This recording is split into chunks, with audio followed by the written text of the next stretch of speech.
Hello, everybody, and welcome back to the BGP. With me, of course, Ben Griffin. How you doing? It's been a little while. I know for some of you that run or take a shit on the toilet, that you've been missing this podcast, but for others, sorry about that. But right now, I'm being joined by Avery and Lucas, two of my co-RAs.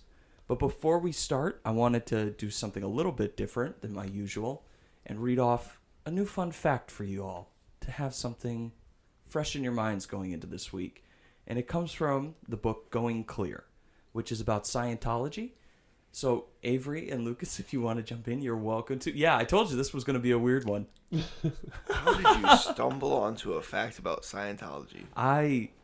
Well, right now I've been, interested. I study, in shifts, and I like to learn new things about different groups and different people and animals and all this stuff. And I kind of stumbled into Scientology.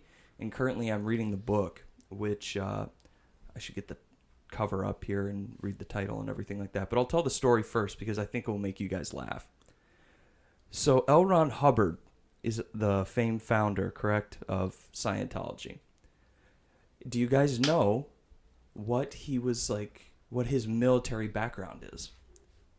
Like, Army? Was he Navy? I don't know. I'll just guess maybe Air Force or something. I'm gonna guess Navy. Navy. You were close. Navy man. He wanted to be in the Navy incredibly bad, and he finally got his wish, and he wanted to be a captain in the Navy.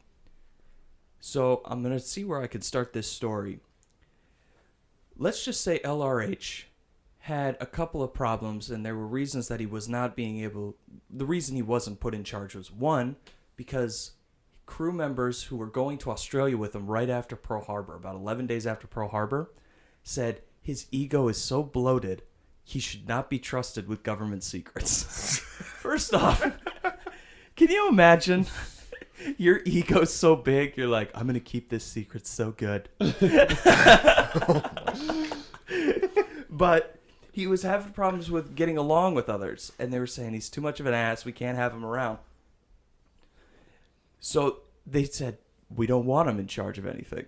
And they go back. I'm sorry, I'm scrolling through a little bit. Always my great. Notes. Yeah, it's always.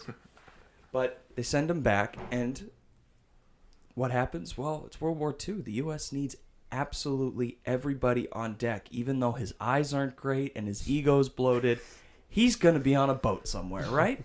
So what is the U.S. Army doing at that time? Well, they're converting fishing boats to protect the West Coast because all of their boats are pushed out towards Pearl Harbor and beyond in the Pacific. So they convert these old fishing boats into basically guard boats. And he gets placed on one of those for a while until he makes it up to lieutenant. Finally, he gets his chance to actually lead a boat. And he gets the USS YP-422, which was put in the sea for training exercises.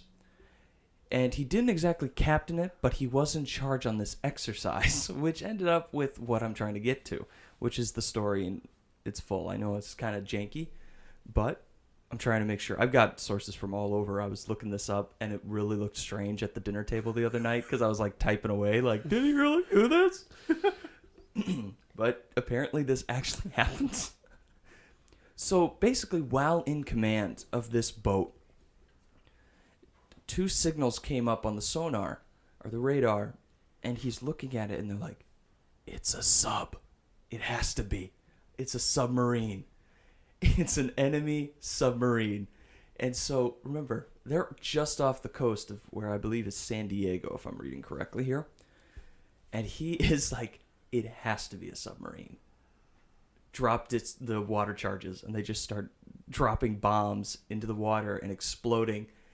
After a long fight that goes about 68 hours of them just releasing ammo into the water, charges, everything they've got, only one air pocket comes up.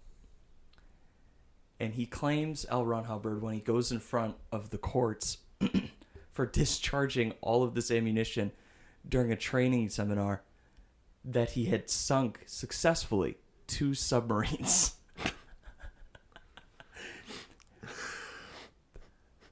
First off, let's just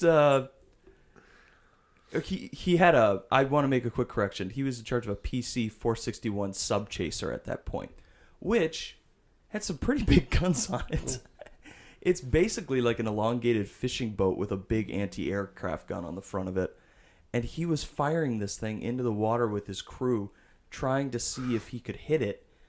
And nothing really ever came up. But what is interesting is, according to the book Going Clear, what was reported by one of the scouts on the boat was that they swore it was a log. It was a log. A log. And you were just firing ammunition at it. Yes. Wait, so I'm just my mental image right now is this little dinky fishing boat. It's got a big gun, and it's just right into the water. It's a high steel vessel, so it's more naval now. Like he started on this fishing boat, moved up as a lieutenant, then jumped to a sub chaser. Okay. Where he wasn't in charge, but he was like a high rank on there. Like an officer. Enough to be in charge of training and just taking the boat out if they needed it.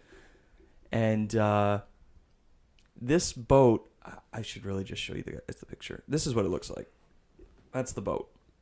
So you see, it's kind of highbrow, but it was enough, and it was heavy enough to drop charges to 50 feet and 100 feet.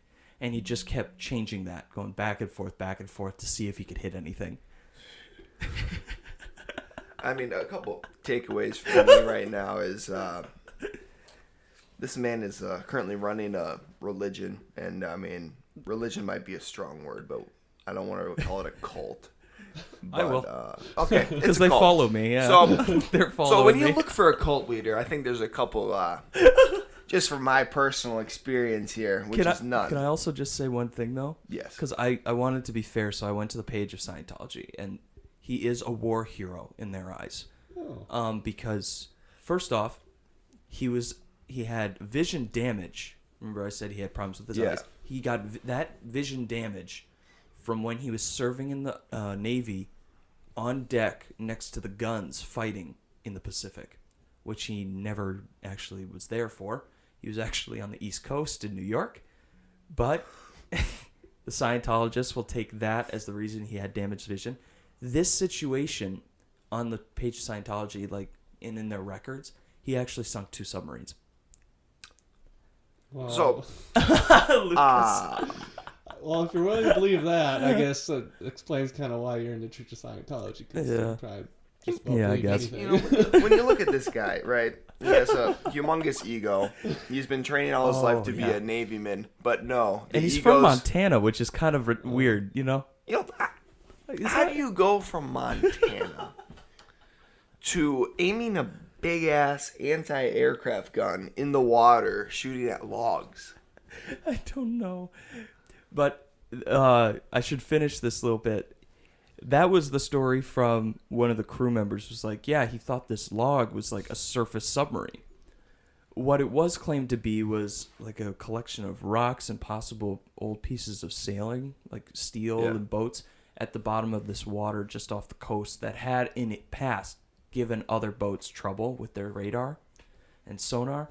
So that's what it was waved off as, is basically, oh, you just stumbled across that old area again. I got to find the name of it real quick. He deposited over 100 depth charges. Jeez. It damaged his own boat, suffering damage. Hey, he did hit something, I guess. He did hit something. Yeah, and then he was off of San Diego. This was around June 26th. Yeah. Also, he almost got into war with Mexico during a training seminar. I won't read that story right away, but basically he was unaware that the boat in front of him was not... He knew it was not American, but he didn't know what it was. So he thought, fire at that. And the Mexicans were like, friendly fire, and he didn't get it right away. So that was the end of his sailing career. But yeah, I'm reading this book called Going Clear. Let me pull the author up real quick because I forget it off the top of my head. I want to be fair to the author. Well, to be fair, I mean, Japanese subs did patrol off the U.S. coast. Well, but wasn't this in New York?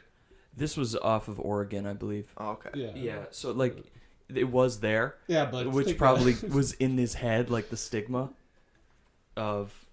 I just think of that movie with Sean Connery, the Red Summer. What is that movie? called? Red October. Red October. Oh, I think of that.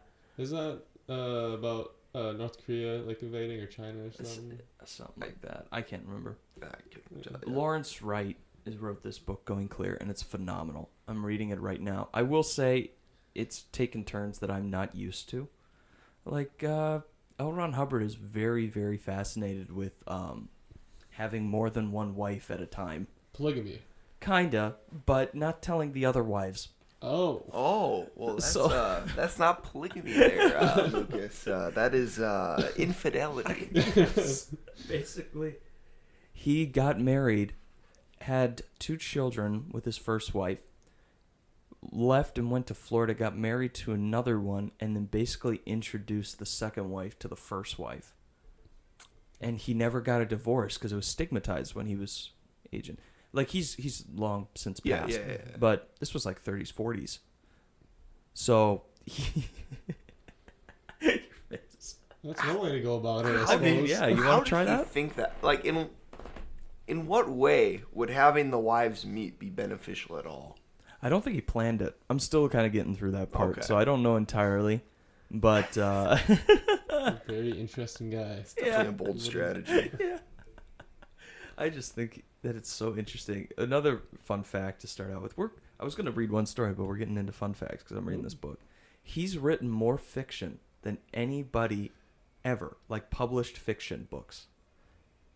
He has the record for most publications, at least from 2006 back, with over 1,084 published articles and books to his name. He's loved writing. Yeah, he did. He wrote in like science fiction magazines and stuff like he did. that, so you could really rack it up.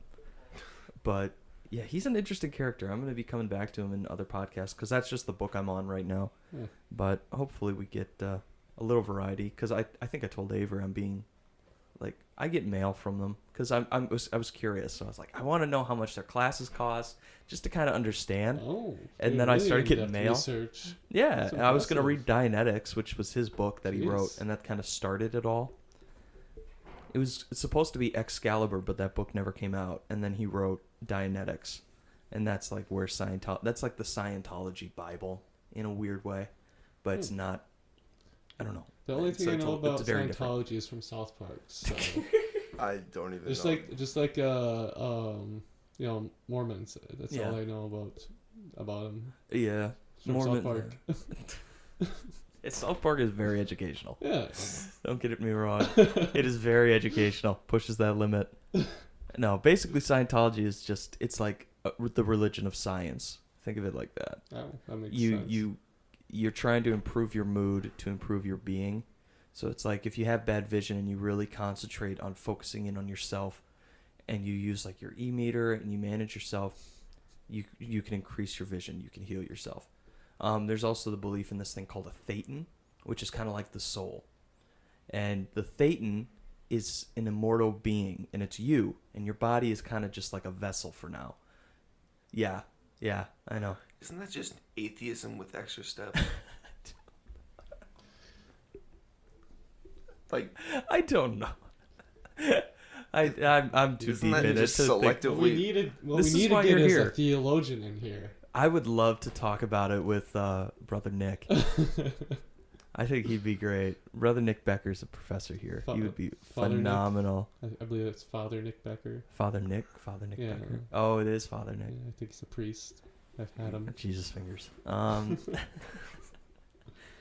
let's jump into the meat of this podcast, and it's you guys, meatheads. Oh, you wanna go that way. All right. Oh. I love it when you talk to Well, to be fair, Avery, be fair. your head does kind of look like a slab of meat. Yeah. Lamb roast. Yeah. Anyway, Lucas is what? You're a junior this year, correct? I'm a senior, You're buddy. a senior. That's right. Avery, you're younger than me, aren't you? I'm a sophomore. He's a young Yeah, that's buck. right. Okay, yeah, I just averaged it out. I always know my guess. Of course you do. No, Definitely. Lucas, you're the same year as me. Avery, sophomore, but all three of us are RAs. Yes. And that's how I met you guys, is through our RA program. So once a month, I get a chance to kind of see you guys and catch up. thought we should bump that up a bit because obviously I enjoy your company, but there's always something going on. And I thought it'd be just kind of interesting to see what you guys were up to lately, especially because we came off last week, which we'll get to a little bit later. But I think it's more important we start with your story, Avery, because you came in the room and you were making like dad noises. Yeah, for a little context, I was up till 4 a.m. and it was not by choice. It was, of course, duty calling. And so let me set the stage for you here. It's set. I got on duty at like 12, and I took a round at like 12:20. Then I was talking to Kenny. I went into Kenny's room. We ended up talking for, I don't know, 20, 30 minutes. Another RA. Yeah. Another RA. Well, then Brother Walter, the FR on the floor, came in, walked in with the cribbage board, said, "You guys want to play some cards?" I said, "Well, shit, sure." Of course, I didn't say that because I have utmost respect for Brother Walter, and he doesn't need to hear that. But I did also hear him swear a little last night. So well, it's kind of like I don't know. It's a very valuable memory when you can get a monk to swear. Yeah, I think the context of that was he looked at his hand and said, "Well, I ain't got shit here." Yeah, that sounds like Brother Walter. But so it's me, Kenny, another RA, and Brother Walter, and he's trying to teach us how to play cribbage because neither me or Kenny have played before. Yeah. So we get into it. Me and Kenny are getting pretty good, and then Nevin Vincent. Yeah. Nevin or Vincent? Nevin. Another RA came up, so we started playing cribbage. So we played until about 2:40, and that's when stuff hits the fan. So, for context, we are playing in the hallway at a table, so we can see down both, so it's not like we're like in a room or whatever. We're pretty aware. So we haven't seen a lot of people moving in and out, but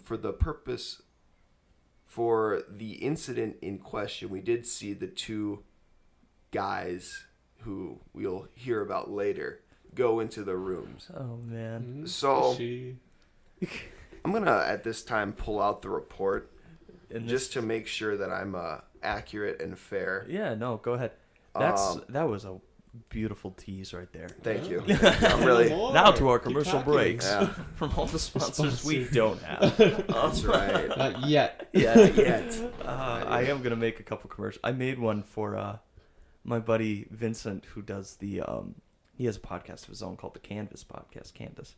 And it was No Nut 2020. And I was like, I don't think I can run that on my podcast, but it is a pretty fun joke. So it's on his now. But it was pretty good. Commercials are fun. They're really, they're fun to write. It's the highlight of the Super Bowl. Oh, they are. Yeah. I'm going to have to get your picks after this. I'm going to have to see what you guys think. Oh, boy. But anyway. Yeah, go ahead. So, just reading off the report here. And I need you to buckle up here. I'm going to pause after each paragraph just to allow for questions. Yeah, thank you. At 2:40 a.m., two residents, Dominic and Connor, came to our table. And they said, and I quote, that a big guy had just crawled into bed with one of them. I then proceeded to go to the room. I'll now pause for questions. Wait. So this is at 2:40 in the morning. Yes. And why weren't you asleep already? We were playing cribbage. You're just up for. Yep. Cribbage. In fact, actually, I didn't include this in the report, but before I went and checked it out, I said, "Well, let us finish this hand." Oh yes. Yeah, that's a good way to go. A big guy crawled into bed with me. Yes. So for context. Yeah. Just to this is a room. This is room 444. Okay. And this will be important for the next paragraph here. You got it. So Charlie, who was ID'd as the big guy who crawled into bed, his room is 445. So you found this guy already? Wow. Okay. So okay, keep going. I'll stop after because I feel like I'm just gonna upset everything. So I proceeded to spend about 5 minutes pinching him, kind of like tickling his feet, getting him to kick, yelling at him, poking at him, and shaking him to try and wake him up. Could not do it. So then Kenny, the other RA, called life safety, which is campus security. The life safety officer, to wake him up, basically ended up crawling up the top bunk and getting right in his face and just yelling, which it worked. So stop there. Here, pull that thing a little bit because you're just turning a bit. Sorry. So stop right there. There you go. So this guy crawled up into his neighbor's bed. Yes. Probably by accident, but I guess we can know that later. It's a lofted bed. It is a lofted bed. So you and Kenny were trying to wake him up by some means. Yes. All right, continue, please. Okay. Wait, well, first off, let's just talk about the brilliance that this thing is in a bunk. He has found his way. He's now like almost unconscious in a top bunk, and we know this is like, what is it, 5'8", like off the ground? It's up there. It's almost 6 feet off the ground. It's not quite, but it's up there. And a life safety officer had to army crawl in and basically snuggle in, snuggle out. And here's an interesting tidbit I learned after the end of the fact is that, so he climbed up a bunk. Yeah. In his room, he doesn't have a bunk that he sleeps in. He sleeps on like ground level. Oh. Which I found that You have floored me, sir. like there's a lot going on here. Continue, please. So then myself, Kenny, and life safety went to his room, 445. In his room, we found another individual passed out on the floor. And his roommate was in the top bunk. Jeez. It took a hot minute to wake him up. And by that I mean it was medically relevant to call EMTs and an ambulance. Oh, because that, like, it took, like, I don't want to say 10 minutes, but it was closer to 10 than 5. Jeez. So after he woke, this guy was identified as Cameron from room 329. And right before 3, EMTs were on the scene, and Stearns County was called. Wow, that escalated quickly. That's exactly what I said. Is it went from what the hell? There's a guy in a room. Well, okay, and it turned into let's get the ambulance coming. Yeah. Jeez. This So started out so lighthearted. It started out with like, "There's a big man in my He's room," killing with me. my and God, then it Friday ended with, night. yeah, Uncle so and so's got to go to the emergency room. It started out like a fluff piece and ended as something real news. Yep. So then once they got him up, which took a while, they did some breathalyzers. Yeah. So Charlie blew about a 1.3, give or take. They had to do a couple because I wish I just had a camera on you, Lucas, right now. Because your faces while you're reading this are so good. he looks. A 1.3. He must have been, like, his body must have been just almost purely alcohol. A 0.13. That's like the definition of college right there. Well, brace Well, yourself. apparently for that guy, it was the definition of college right there. Walk-in case day. Yep. Oh. And then the other guy, Cameron, blew about a 0.2, Oh my God. which for reference is about 2.5 times the legal limit, which in his case is 0, but because he was not 21. No. Like, I feel bad, but at the same time, I'm like, I don't know how to feel with those situations because you should be smarter about how you drink. Well, and you clearly- this amount of alcohol you gotta drink in one evening Yeah. to get that definitely. up there like that. Well, and it's funny you say that because when Stearns County arrived, and I know I'm jumping ahead a bit in the story. Yeah, take but your time. when Stearns County arrived, they one of the comments that the officer made was, "God, the kids these days don't know how to fucking drink." It's true though. Yeah. It is true. I've No. got guys on this floor that they're older guys and they don't know how to pace it. So I'm over there all the time, just making sure that they're okay. Yeah. Being like, settle. You're 21. It's like, ease up though. Just be responsible. Jeez. Yeah, Kids don't know how to be responsible anymore. it's ridiculous. But So I think this RA job has aged us. It- We all sound like I'm an dads. old man over here. But it's good, yeah. Fucking We kids need, these you need days. somebody. ruined my cribbage game. Which is... I was kicking ass. What was Brother Walter think of all this? Well, he said, once we called life safety, he said, I'm just going to go to bed. Oh, really? Just give me the report in the morning. Wow. Yeah, at that point, what the hell? Yeah. So then, after the breathalyzers, while we were waiting for Stearns County and Mayo, life safety requested that I get another RA from his floor, his RA.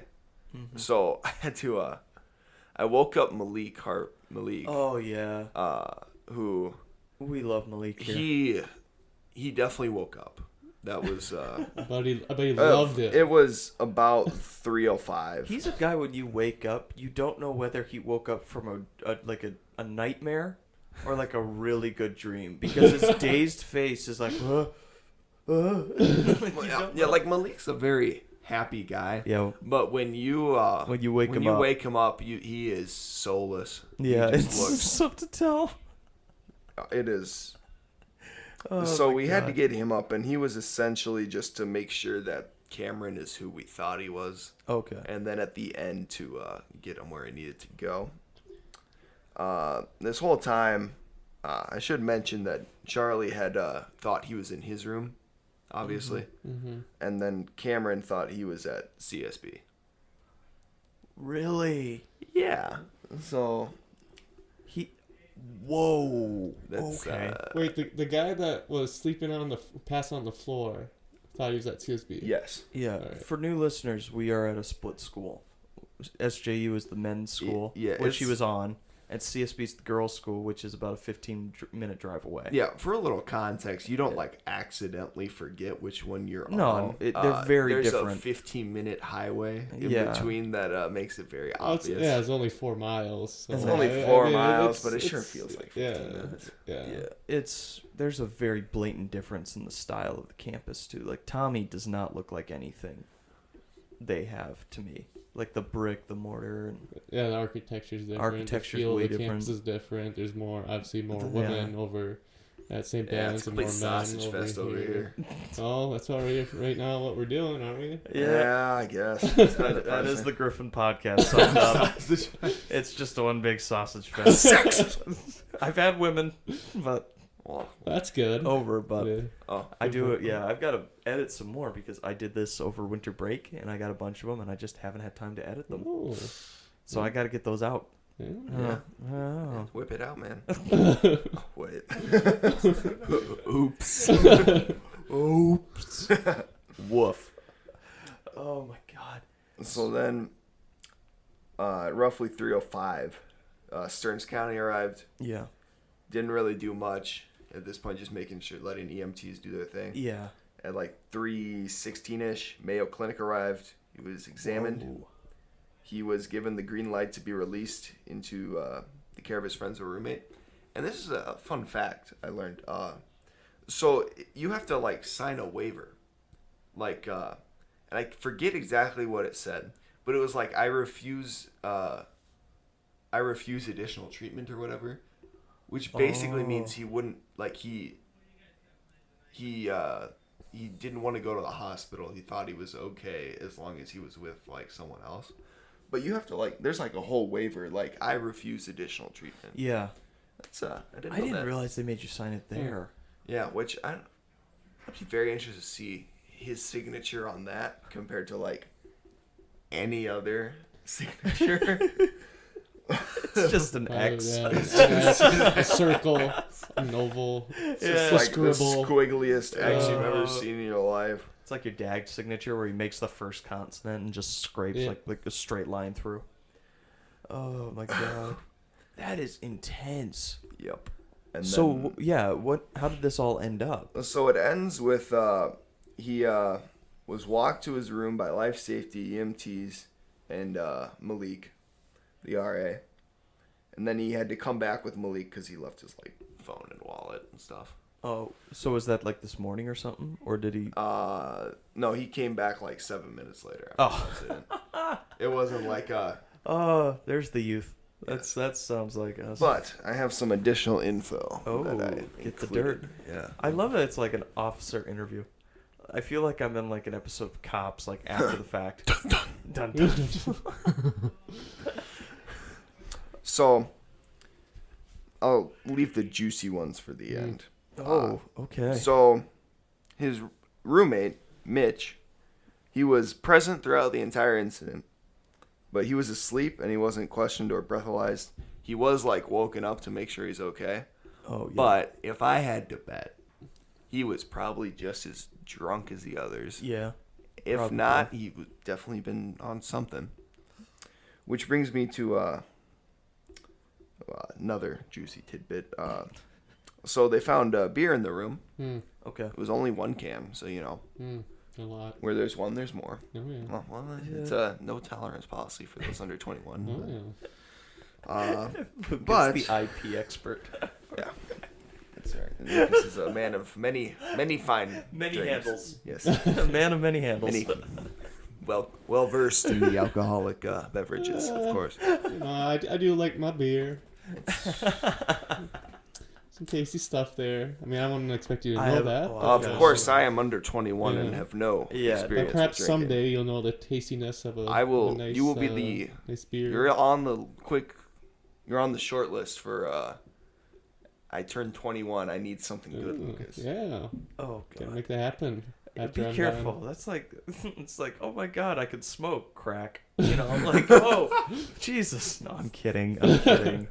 Yep, it's a downward spiral into alcoholism for sure. Yeah, you gotta be careful. But it's also important to note that about halfway through the incident, when we were waiting for Stearns County, Kenny had asked the life safety officer, because we had talked about it, there was a faint smell of marijuana in the room. Oh, no.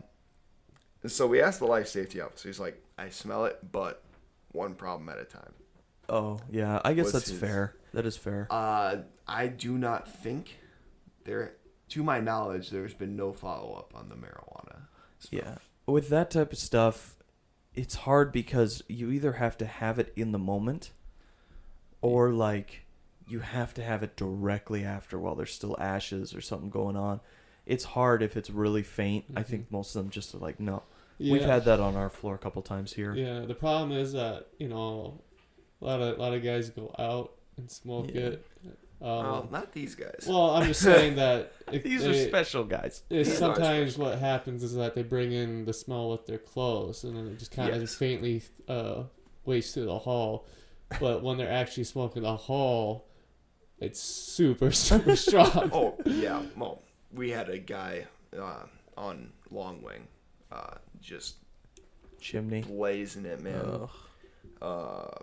That was my first felony. Fun fact. Your incident, you mean? Yes. Well, It ended I'm up being a convicted. felony. Wow. Not for me personally, for the resident in question, of course. Jeez, dude. And it was so strong that when life safety came up, they thought it was coming from the short wing. Oh, It was just like, Ooh. everywhere. and I tell this every time, but I've never smelled marijuana before. Couldn't tell you what it was like. It's But when I stinky. stepped out of my room, It hits. I knew for a fact someone was smoking weed.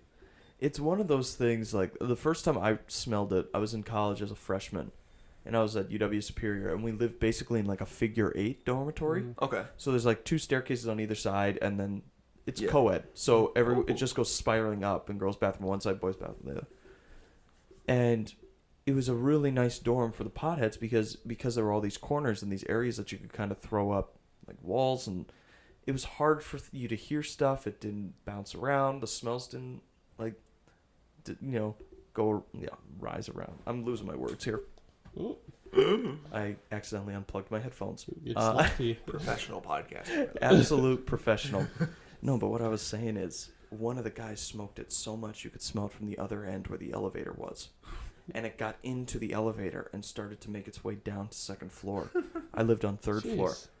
And this guy, I will say, they never got him on that one, but he didn't make it through the semester. And what they did is they brought up like an industrial laundry basket, like they do at hotels, Yeah. Mhm. like the big bin. Yeah, big bins. And they basically said, you've got 3 hours, empty the room and go.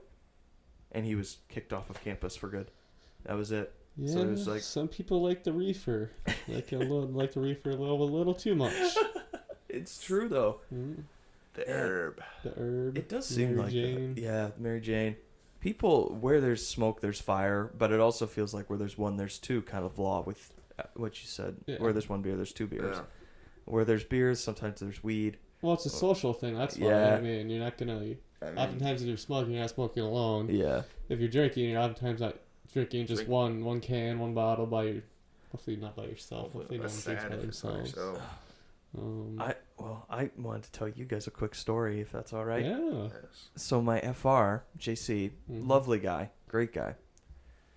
We got into a bit of a conversation earlier this year about root beer Mm. because he slapped root beer out of the hands of one of the Chinese students here.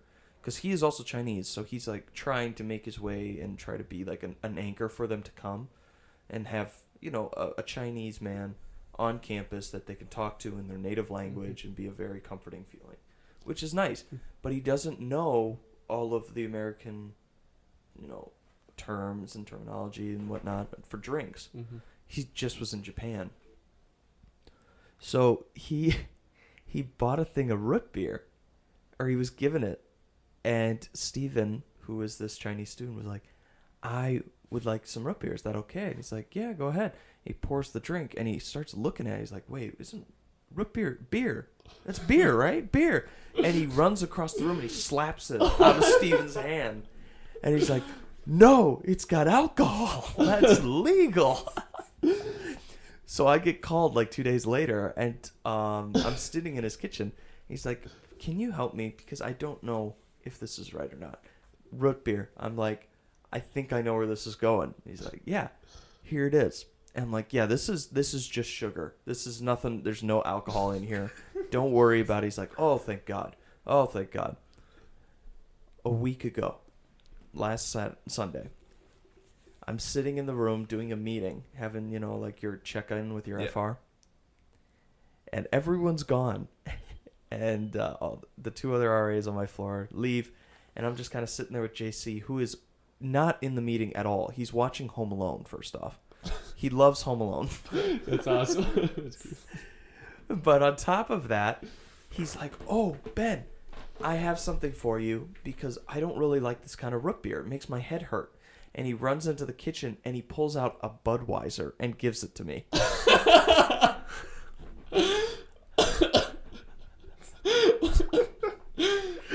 And he's like, it makes my head hurt too much. You have this one. I don't know what sugar's in it. I'm like, okay. Because I didn't want to like embarrass him right there. Like, no, that's Budweiser. That's actually beer. But at the same time, he didn't really know, like, what is beer, what's root beer, The difference. and the terms. Like, he doesn't. He's a very healthy guy. He doesn't drink, but he also doesn't really have caffeinated soda, so he doesn't see them both very often. So he just kind of weaved them together, I guess. To make one He's of those cheat sheets with just all the A&W mug, all that stuff on one side. And I just did. all I this thought about it for a second. I was like, I should probably go back and say, like, listen. well, because if you like, it's very possible he offered Budweiser to someone who shouldn't have had a Budweiser. Probably. I He would've just been- had one can, and I took it, and I ended up giving it to my friends because I don't really drink. So I gave it to some guys that would actually legally be able to. I would have been like, I think I know what's hurting your head. You see, this has a percentage of, I don't know, it's probably what, 4.6 or Budweiser doesn't have very high alcohol, but be like, yeah, this is how you tell what if a drink has alcohol in it, the ABV. Be like, it could have been a nice teaching moment. Yeah, I guess it could have. But at the same time, I ran back. I came from my buddy's place. We call it the Lily Pad. Mm. And I ran back, went to the meeting, was there for like half an hour, and then came back with the Budweiser. And I was like, look at this! Like holding it above my head like I just won a trophy. Hey. But it was just like, this is surreal. In no other situation would that ever happen. No. I'm 22, so I'm legal, so I think that's the reason he was like, I'll just give it to him, because if I don't know, I don't know, and it will be legal regardless. But it was the craziest thing. But, yeah, no. Life of an RA, not what I expected, because I'm a rookie. I know you're the first rookie. You've been doing this for a while, though, Lucas. It's not so much a funny story, but regarding beer giving. One of my residents, he turned 21 early this fall, or this past fall, September or whatever, and he's gifted me a couple cans of I think it was Budweiser. Oh yeah. And I'm not a big fan of Budweiser, but I was like, oh, all right, thank you, buddy. I mean, if you're willing to share, you're willing to share. Free beer is the best beer. Yes. So, Exactly. but other than that, this year has been pretty low key for me. Nothing like Avery over here. I'm not even done yet. Residents left and right, and we'll no. continue to do so. Oh yes. So this is where I haven't had a situation yet. Like really? maybe, like I've had to break up like an altercation, but it wasn't like a fight. Yeah, It was like a de-escalated. weepy. Yeah, I had to de-escalate a fight between friends over alcohol. Oh. But that was it. It was kind of a nice moment. We hugged it out. That's nice. No, I'm kidding. Otherwise, it's all knocking. Like it's noise and Hey, knocks. buddy, you gotta turn that down. You gotta Pretty turn down. Or much. you gotta investigate more. The way you say that, Lucas, you are the dad. Thank you. You're This is welcome. like a dad's book club. It's just, it's just kind of like yeah. But I'm excited because a lot of students, they always. I don't want to say they always, but when they find out I'm an RA, they always ask, "Tell me the dirt." Yeah. What's going on? And now you're getting it. Oh. Spill the tea. They want to get the That tea. RAT. Yeah. But I can say so when I was an RA in Tommy here back in the day, Tommy 3, I did have one comparable event to, it's similar to like the, craziness of it, but yet different. I was on duty, I don't know, it was a Friday or Saturday night, and, I could definitely tell maybe something's going on because, it wasn't too late. It was like 10 o'clock, whatever. I could see people walking by down the short wing, whatever, pretty consistently. And, I could hear fake music, whatever. It was like 11 o'clock, and then Brother Dennis, that far up there, he comes over to my room. It's like just called life safety on this resident's room down there. He had a bit of a history, this resident of mine. So go meet life safety with Brother Dennis. Go to the room, and it's pretty banging. It's pretty banging, very loud, with music and with people. Two major red flags. Shit goes down. Life safety busts them, and here comes 15 people out of the room.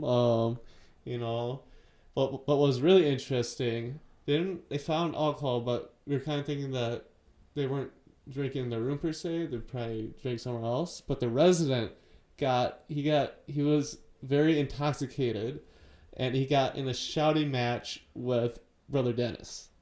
And there's one thing you do not want to do is get in a shouting match with Brother Dennis, because he is pretty much always right. Well, isn't he also a professor of philosophy? Yes. Yeah. He's very intense as far as FRs yeah. go. He's one of the guys that you look at and you would be like, I don't want to be on his floor, but at the same time, being on his floor, I think makes you a better RA. He's definitely His default setting is definitely a 15. Yeah, he's definitely intense and doesn't have the best reputation until you get to know him. I feel like it's just a little different. It's kind of funny, but that did not work out with him. Life safety kind of had to pull him apart almost. Oh, It was really? always going to be like fisticuffs because this resident actually comes from a pretty well-known family in Minnesota and had a number of issues before the incident, and like comes a point where brother just like, I'm gonna call up your dad right now and gonna tell him what's happening and everything, and that did not help with de-escalating, but it was definitely a very interesting night, because when you see a student and an old man getting in a shouting match when one is intoxicated and one is just old man trying to put a kid in his place. Definitely makes And a Brother makes Dennis a is like memorable night. 5'5" too. He's like a tinier He's dude. 5'5", but no, like he's probably like 5'9", 5'10". God, every time I stand next to him, I feel like a giant. Yeah, he's not that big, but yeah, it's definitely makes up for it. that was the most interesting night I've had as an RA. And one of the other ones is not so much interesting, just like what makes Brother Dennis stand out. I mean, this was at the beginning of the semester, and he is known for stopping people with backpacks on a Friday, Saturday night and having them open it up. Oh. And that is exactly what happened one night, and I remember it because he comes in holding like it was like a couple handles, partial handles of liquor, and like a couple cans of beers, and he's like, I just confiscated this from what's his name, the resident. I was like, oh, all right, yeah, that's a very Brother Dennis thing to do. That's a move. So yeah, that's one That's thing a that move. contributes to his He's ballsy. reputation around campus here. Well, Wow, I didn't expect that to be a move here. that's a power move. That is Yeah. a power. That's a power trip going on Yeah, right it's- there. He's it's able to also walk right a- up. He gives you the shake of the finger. Yeah, it's like Wow. not today. I mean, You're not going out. Suspicious carrying a backpack on a late Friday, Saturday night. Yeah. Not gonna have any of it. Well, speaking of reputations, Yes, you have another story. I I want to got get back to another this. story, and the best part is it ties into the one I gave earlier. Oh, geez. Oh, It is, baby. I'm just gonna go full on the therapy couch right now. Just sit back, relax. Yeah, I'm ready. All right. So this was before Thanksgiving break, I believe. Yes. It was about a week before Thanksgiving. So I didn't get all the details of this. We just got the report. But Yeah. Charlie, the very same Charlie, got a DUI. Oh no. Or was it a DUI? I can't remember. But it involved him driving. I think he blew a point. I can't speculate on that. I don't remember it. But it was, he blew something, which is not good. And then he had some open containers of alcohol in the room. A couple days later, and this is a Thursday, because we were having hot bread, a delicacy. But, so we were doing hot bread. And then me and Jacob, who's another RA on my floor, it's about 10 o'clock. At this point, we had seen Charlie and about 8 guys file out of his room and go into town, presumably. Allegedly. Whatever you want to say. Allegedly. Allegedly. They were going to the bar. They made a comment about it. Yeah. Which, ballsy. But Yeah. so me and Jake, at about 10-ish o'clock, he starts smelling something. So we head down, short wing. Lo and behold, we get to Charlie's room. So we knock on the door because we're like, we just gotta check it out. Pretty sure it's from here. Yeah, whatever. No one's home. We knock for like, I don't know, a minute. Nothing happens. So then we just try the handle. Just, what the hell? Yeah. Door's open. So we open up. Smell of marijuana hits you like. Oh. Then we turn on the lights. Ooh. And what do we see? We see about a dozen beers, 4 or 5 handles. Don't see any marijuana, but it's definitely something's in there. It's in there. It's in there. And we see, I think they had some hookah, Hookah. Oh, Hookah. Hookah. which Yeah. is technically legal, but you shouldn't have it in the dorms. Yeah. As long as it's strictly tobacco, of course. So these guys are all out of town. Or, like, out to town, I should say. Not out Yeah. of town. Out to Out town. And they just left the evidence everywhere. And they left the door open, and the evidence is everywhere. So we call life safety. They get here, and we're like, here's the situation. They left. Their door was unlocked. We opened it. We didn't touch anything. What's the protocol here? And they said, you can open the door. You can't mess with anything. But since we're here, we have probable cause to, like, ask for a search warrant. Oh, I But see. So then we decided, life safety recommended that we wait until the residents got here so that they could be forthcoming. Oh, With, okay. Yeah. Give him a shot. Give them a shot at saying, yep, here's all the beer, here's all the whatever. So then about 2 or 3 hours later, they plugged the door at that point so that they couldn't key in. And we left a sticky note saying, come find Avery. Nice. So then at a couple hours later, they come and I just say, straight up, fellas, reeked of weed in your room. Your door was unlocked.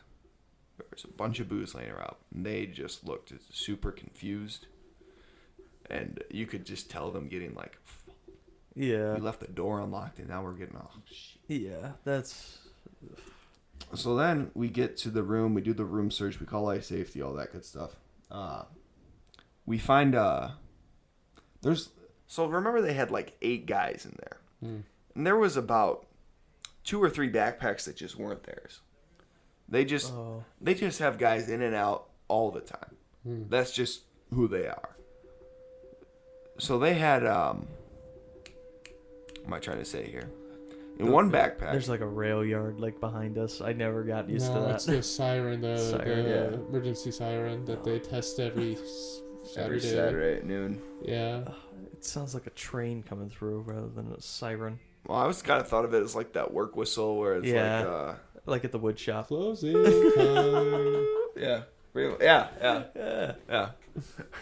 Anyway, continue. So in these backpacks that, and I told them, listen, you're going to want to be able to identify which backpacks are yours. Do you have something that you can use to like prove that it's yours? So we identify the backpacks that are theirs. And some of the backpacks that aren't theirs, we find a couple handles. There it goes. There it is. Hey. Oh, That's the a It's good a sound. party siren. Yeah. It's time for the party. Yeah, start stripping, man. Oh no! You don't want that. Oh my god, dude. Literally on my last podcast, I had a discussion about strippers. What? I did. I had my friend Maddie on. I'm still editing that one, so I don't know which one of those will come out first. But I had a discussion about, she brought me to bring a friend to dance, and I said basically, like, all of these people are just running around just dancing. There's no, like, instructions like left foot first, right foot, then leap forward, right, tache, blah, blah, blah. What type of dancing was this? It was like a hip-hop. They had ballet. They had all sorts of shit. Okay. They were doing everything. It was a lot of, like, the day I came, they did like ballet and strength workouts, and then they do more like hip hop, jazz type of stuff. But they work with everything for some reason. But they were doing these like leaps across the floor, and I didn't know how to do it. So I was like, "How do you do it?" And on the podcast, Maddie was just like, "Well, what did you think of it? Like, how did you think of doing it?" And I start describing it, and she's like, "You're making me sound like a stripper," and I'm like, "Yeah, I am." Yeah, bring it. But I was just listening to that before you guys got here because I was trying to sneak in some editing before you guys got here, and I was like, "Oof!" Like I'm just. You can tell by the way I'm just like trying to speak about it. I'm like mixed emotions about it because that whole day I think we played dodgeball like 3 times, and those girls are hellions. They just come in and they seek and they just want to destroy you. No boundaries. Yeah, dancing dodgeball. Can you imagine that? I destroy you with dancing dodgeball. Yeah, that's right. Good for you. And there were like 4th graders that came up and just bullied the shit out of me while I was down. Like, just threw it all on me. Yeah, kids are brutal. And then they wore like these like high shorts, but they wear these long like rainbow colored socks, but on one foot because that's the foot you twirl on. So if you're spinning on that foot, you want some protection. Yeah. So they have these really heavy, colorful socks that go up to like their knee. And then on the other foot, like ankle sock. It's nothing, if a sock at all. So it was this... That'd be kind of weird. It was a really interesting experience for me because I had never been... I have no rhythm. I'm a white guy that can't dance. I have no reason to be there. But at the same time, I've met strippers. And that's what I can compare it to. Accomplishment right there. Yeah. The one I met in Florida was super nice. And then she got arrested. Oh, Yeah. Wow. I went to take my grandpa to the... I'm going into other stories here, but I don't know if I told this one on the podcast. I was in Florida with my grandpa, and I woke up one morning and the Bee Gees were playing at like max volume in his kitchen. It was like 6:30 in the morning, and he had earwax clogging his like tunnels, so he couldn't hear at all. Mm-hmm. And he had been like attempting to call people all morning to see about getting his ears drained. Finally got an appointment at this doctor that he had met like 10 years ago that had changed office and township, and he somehow found him. And he scheduled a appointment for 12:30. I promise this is about a stripper. But we go out. We go to a Waffle House. It's like 7:30, and Waffle Houses are like the cheapest fucking food you'll ever find. It's disgusting. We had Southern delicacy. It is. We had the waitress with the most teeth, so we felt very fancy. Nice. But a pimp walks in. I don't even like. I'm not even sugarcoating. He sits down right by us, and I'm like, oh my god, because all of these women like start huddling around him. He's like divvying shit up. I'm like, that's gotta be a pimp. It's gotta be a pimp. There's no way around it. There's not Venmo for pimps. There's just, you don't really see it. This is the kind of atmosphere.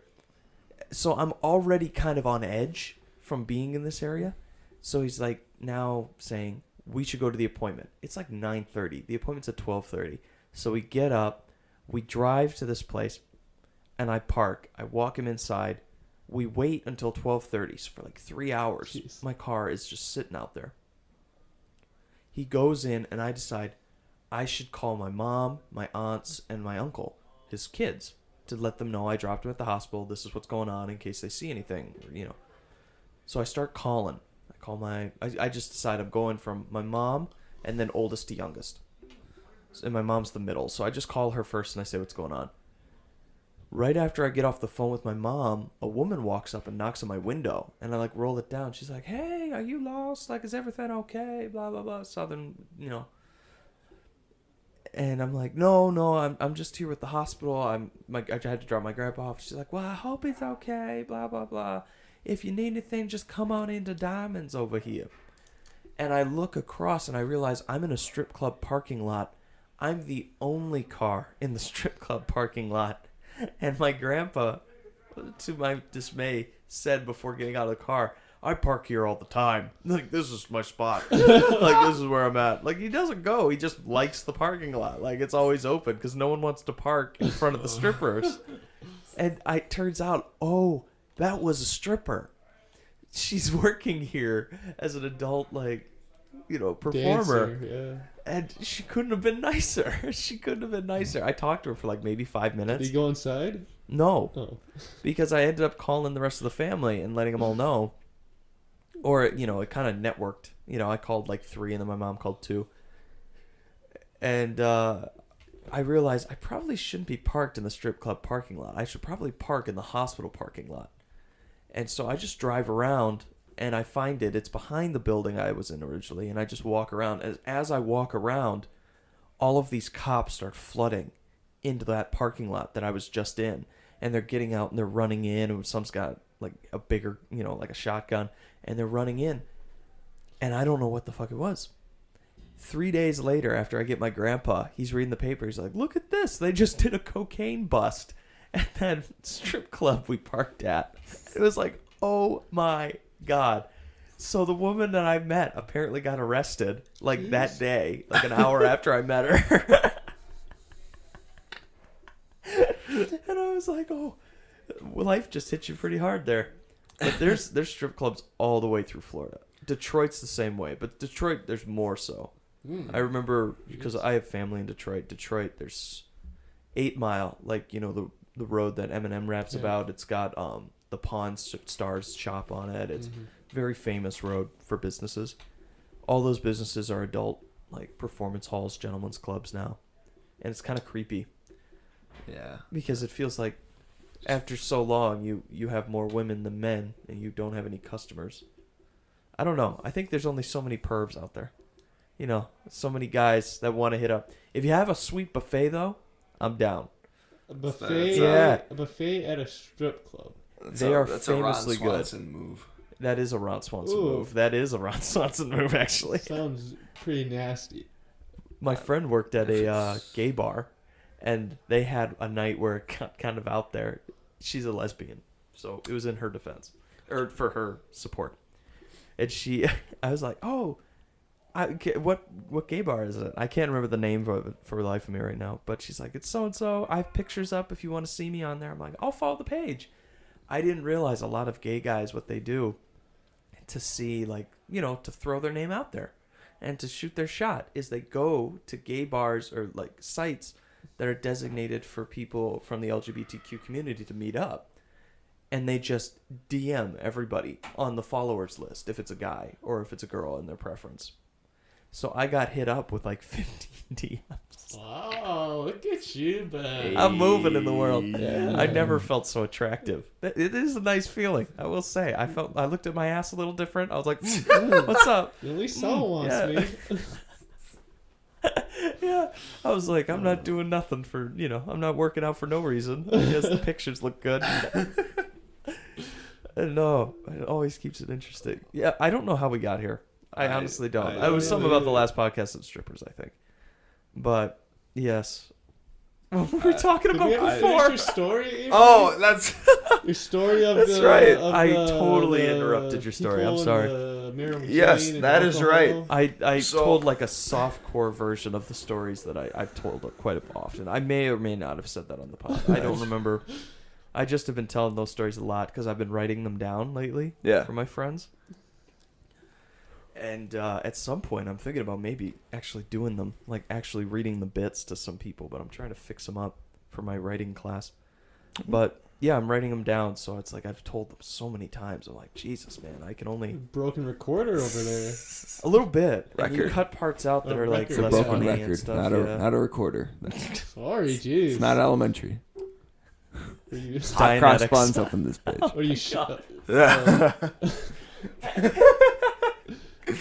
Avery taking out knees like Tanya Harding. be a robot. Oh my Gang god. shit. No, but Jesus Christ. Oh no, I've just been writing a ton over the past like 48 hours. I think I've written at least maybe 4 rough draft pieces of stories, and I just keep them in a bin. Hopefully one day I'll put them on here, but I don't know. I'm just kind of working with them. They all started out as shit stories, but they got to start somewhere. Oh. You just keep editing and revising them, and then you have a masterpiece at some Yeah, point. you do get a Whether masterpiece at some point. There it may are some take stories. several years, but you Yeah. know, you never know. There are stories though that people are like a shit story. A shit story, when it's done right, anyone will laugh at that. I think that's just one of those human stories, and that's something that I feel bad saying this, but I studied them for a while. Like how people in communication, because I'm a comm major, Mm-hmm. how they react to certain kind of jokes, and the difference between like, sorry, I had a burp. The difference between like blue collar comedy, and just like intelligent, intellectual stimulation comedy, and the difference between the two. And blue collar, I think most people would agree. Blue collar is usually those stuff that we all listen to. It's more down to earth. It's more like, oh, I stepped in my dog's turd, you know, like type of shit. And then you listen to upscale comedy, which is more Jim Gaffigan area, but he's not totally. It's just that he's clean. It's different. So it was interesting. I'm still working on it, but yeah. Let's get back to your story, because I feel like I've left this thing hanging, because the people It that is got into hanging. this are We've probably... been. We all want to know. It's the Yeah. it was the mid-season yeah, finale. we had is a all big that was. mid-season going. Part 1 of an epic 2-part conclusion. But We'll have to get you back. well, yep. Well, I think we're gonna set a recap here. So we had hot bread. It was delicious. I ate a lot of it. Maybe a half a loaf. I don't know. That's not Jeez, good. must have been constipated after. I usually, so I know this is a set check too, but just really quickly, whenever there's hot bread, I usually eat half a loaf. And I usually don't eat dinner, and that's my dinner. Ow. It's a lot of bread. That is a It lot is of a lot of bread. bread, but if you think about it in my philosophy, it's also just a lot of sandwich. It's some dense bread, dense In sandwich my bread. philosophy. Yeah, you know, I you guess that put works for you, Avery. you put do peanut butter on there. In the You put- order of Avery. You put butter and honey. I mean, that's like Butter and honey is Buddy, the way to go, though. It with hot is bread. so Well- good. with Brother Walter. You go butter and syrup. Syrup, yes. Boom. That is true. Syrup. Oh. It's good on Although, anything. and I need to add this really quickly, but Brother Walter's applesauce. And I know I've told this You to like anyone who will Brother listen. Walter's applesauce. It don't is you? the greatest single thing I've ever consumed in my life. He made for like a solid month towards the end there, he was making it, and I had applesauce pancakes. Yeah. I had applesauce on my bread. I basically got minorly addicted to it. Jesus.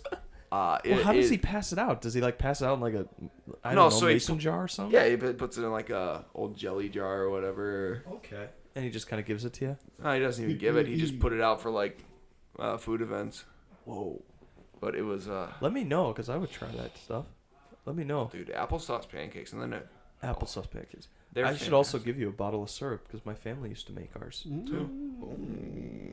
Yeah. You should give it to Brother Walter. I was You can thinking let him about it. taste it. I've talked to him about it Flex. a bit. Yeah, I talked to him about like our setup when I was little, and what we did, because he has like the sugar shack. Yeah, He- that's he- his whole. He Yeah. is the syrup maker. He goes out and squeezes the trees himself. He goes, "Urgh," squeeze it real tough, and then it spurts out. It's like It's a really impressive setup because he wires it all. Like he puts The wires taps- up, and then taps he and has all. tubes that run, which is really yeah, that's hard to do. sophisticated.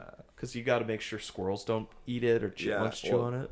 Yeah, it's really crazy because you gotta tap so many trees and you have to get so much syrup because at the end of the day, like it burns off and Yeah, you only get like evaporates so 15% much. of like The- what's the in there is liquid, sugar yeah. at the most, Yeah. and then you got to boil it all. Yeah. If you want to hear a very dirty joke about this process, it's that Brother Walter goes, "I'll tap that," then sneaks up behind and forces himself on it until he Oh. gets the liquid he wants. That's one way to put it. That is one way to put it. What the hell? It's just been on my mind for a while. Do you think if a dancer walks into a room and looks at the floor, she'd say, "Oh yeah, I'd tap that." I've got my friend Maddie in mind, so that's why I say she. That's I bet, yeah. Anyway, story. right, Finish the alright. story. No. You walked in, didn't we you? walked. Yes. So we're resetting. We had hot bread. Yeah. We smelled marijuana. Yeah. We got in. Opened the door was unlocked. Yes. You put a Opened the cog. door. Beer. Reeked of weed. Called life safety. Plugged the door. Yep. We're currently conducting a room search. Yes. So there were 8 guys in this room before they left. So there's numerous stuff that is not theirs. Yeah. So in a couple of those backpacks that are questionably on the ownership, there was some handles, there was some beer, and then there was the granddaddy of them all. Wax. Ooh. For those of you who are not aware, No. in the state of Minnesota, wax, which is a THC substance that goes with marijuana, is a felony level crime that puts marijuana on the same level as meth. Whoa. Yup. So, You gotta give me a minute. Whoa. There's- Whoa. and that was my second incident with wax. Wax. God, I You haven't got a heard about waxy wax. floor. Just a waxy floor. I can't believe. Wow, that is unbelievable. So at that time, it's about 1 a.m. And we just got word that there's wax. So we questioned the residents, and they both immediately named the same guy. What's his name? Azzy, who's also on my floor. Yeah. Is the owner of the wax. So we go to him, knock on the door, and he's not home. But his door's also unlocked. And his roommate's just passed out. Doesn't notice over there. So instead, what happens is Kenny, another RA, has to tomorrow, the next day, just talk to him. Say, we found wax in Charlie and Mitch's room. They both said it was yours. And I forget exactly what happened next, but it was quite a night. Oh, I'm sure. But I 'Cause brought now that. you got a he said, she said type of game going on. Yes, it's a whole kerfuffle. Because keep in mind, that's still, we've only still talked to my knowledge, 3 of the 8 people who were in that room. Jeez. But I brought that story up because Charlie has a meeting with Jeff Glover. Yeah, he's Who's- one of the What's he's his the like, head of student, Res Life Student Relations. student relations, right? Something like that. Yeah, So he's kinda a great like, dude. Does a Kind of great like job. the pre-conduct board guy, basically. So he has a meeting with him on Tuesday, and it was before this last incident that happened last night. Mm-hmm. So I bring that up because during this, after this incident, Charlie was very defensive, and he would like give myself, Brother Walter, all the RAs just dirty looks all the time. Yeah. Like it was our fault. He had left his door unlocked and it reeked of weed, and he had a bunch of guys in there and he didn't know what was in their room or whatever. But and then for a little more context, his dad, Charlie's dad, is on the board for St. John's. Oh, okay. So it's kind of Comes from a life of privilege. Yes. So he was apparently, according to Brother Walter, Charlie had gone on this rant about, oh, you guys are targeting me, and this is ridiculous, and I'm going to tell my dad, and I'm just going to leave or whatever. That happens a lot. I'm surprised about how many times I've heard people do that, where they go, you're targeting me. It happens a lot with tickets, though.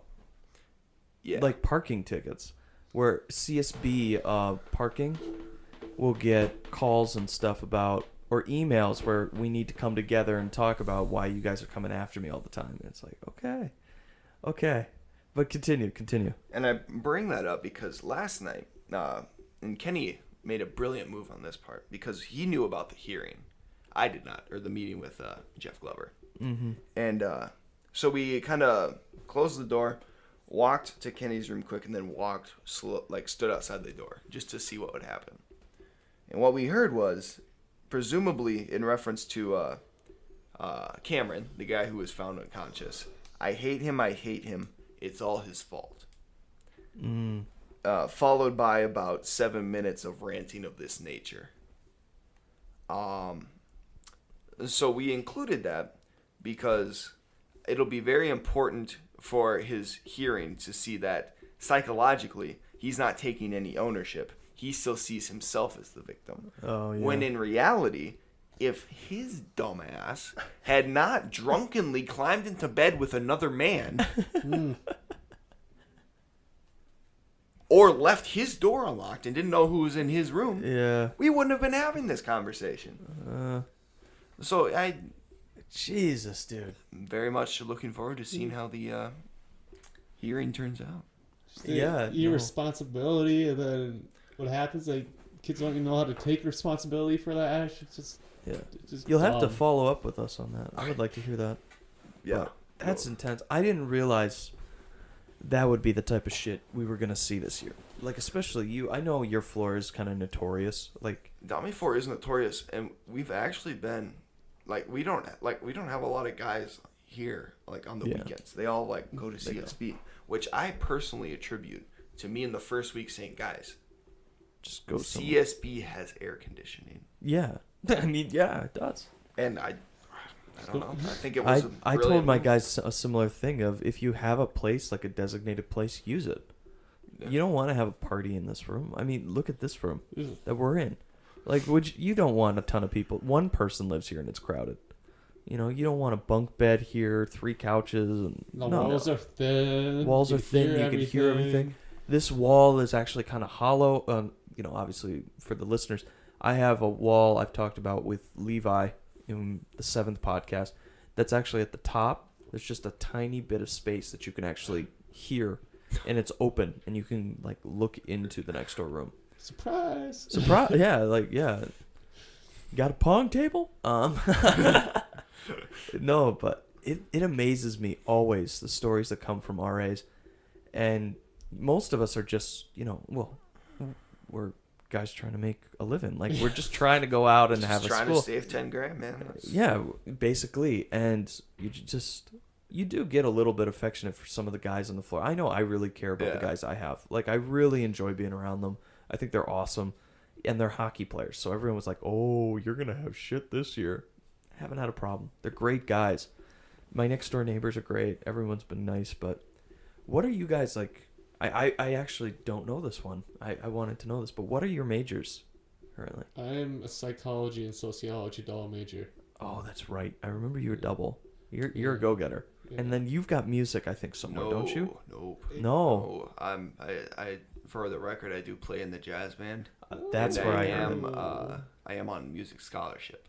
Whoa. Okay, that's where I thought it was What from. do you play? I play tenor saxophone. Whoa. Is a yeah. Oh my goodness, yeah. I wanna hear you play sometime. Why don't you Yeah, bring out send your us dates. saxophone? It's hard to bring it on the link. It's just a pain in the ass. Oh, you keep it over yonder. Yeah, keep it Oh. at CSP. Oh. But When you have dates, let me know because I've done it with I won't say his last name, but he was on the pod, my 7th one, Levi. He was a music major. That one was called Listen to the Music. oh, I think you I know who, Levi. Yeah, he's in the bass section. Trumbo. Yep. Yeah. Great, Hey. great guy. He was phenomenal. But yeah, he sends me dates and stuff. So I usually get a little group together and we go. It's nice just to get out. Yeah, I It can makes get me you feel them. civilized. Taking part in the music culture. Yeah. Yeah. But I am a accounting and history double major. Accounting Oh, and history. counting. Yes. Really Double chasing major. it. So have you had Boz? I have not yet. I've heard great things about Boz. Oh, he's got the department on his back. I follow him on Twitter. He Yeah. always Yeah. posts like funny shit. For people that don't know who Boz is, there's a professor here that goes by the name Boz. He was paralyzed in a full Nelson. no, accident. that's Is that- no, that's Bob. That's Bob. Boz Oh, is a Boz counting prof Bostrom who is like has two working legs. he has two working legs. He's he's a buff kinda- dude. He's, Look he's at kinda- you like he's got he's two kinda working legs to thicker. anticipate He's that. kind of He's an ex-football kind of player. bald. I he's thought like, Boz was he Bob. wrote. Oh, sorry. The what's it's called? the John Gagliardi. Yeah. One of those books. Yeah, it was in the he bookstore. wrote a book about John Gagliardi, the Wow. winningest coach in NCAA history. Yeah. Yes, sir. Was But, it yeah. 17.6? Screw 16? Nick Saban, overrated. Yeah, but Boz Gagliardi. eats, breathes everything about St. John's. Like he's an alumni. He just I saw him at the Tommy Johnny game this year at nuts. at Alliance. Oh, yeah. Allianz, He was wearing yeah. an accounting shirt. yeah. Where do those come from? Is it just straight up? You can Accounting get those through the sells accounting shirts, groups? Yeah, he actually he posted or retweeted a picture of his students. Like they posted a picture of like them in their accounting shirts with like a beer. It was like, oh, I must have done something right that they're wearing their accounting shirts and going out to the bars. Jeez. That's the nerdiest thing I've seen. But the thing it with is. Boz is that Boz, like, he has so many connections and helps so many accounting is. majors get jobs, like, early, like, there's Just- people in our just to class with allude jobs. to that, there's a, back in uh, November. This there's a night in February, I think it is. It's called Numbers Night, and all it is there's 30 some businesses that Boz personally has some connection to, and he brings them all in, and it's like a recruiting thing. And all you do is you just sit, you just talk, and you network, you do all this stuff, and they pump it up. Before last year, they had like a little like so you don't know how to network session, like and so which I attended. Got a free Padfolio out of it. Nice. Oh, Nice. classy. So have you picked out, like, somewhere you want to work someday, or Not yet. you working on it? So and it's very interesting how they phrase this, and this is all the accounting faculty, but if you get a career academy career fair, which is like a 2-3 day job shadow of some kind, that generally could lead to an internship. And if you don't royally fuck up your internship, it'll usually lead to a job offer. That's how they do it. Oh, okay.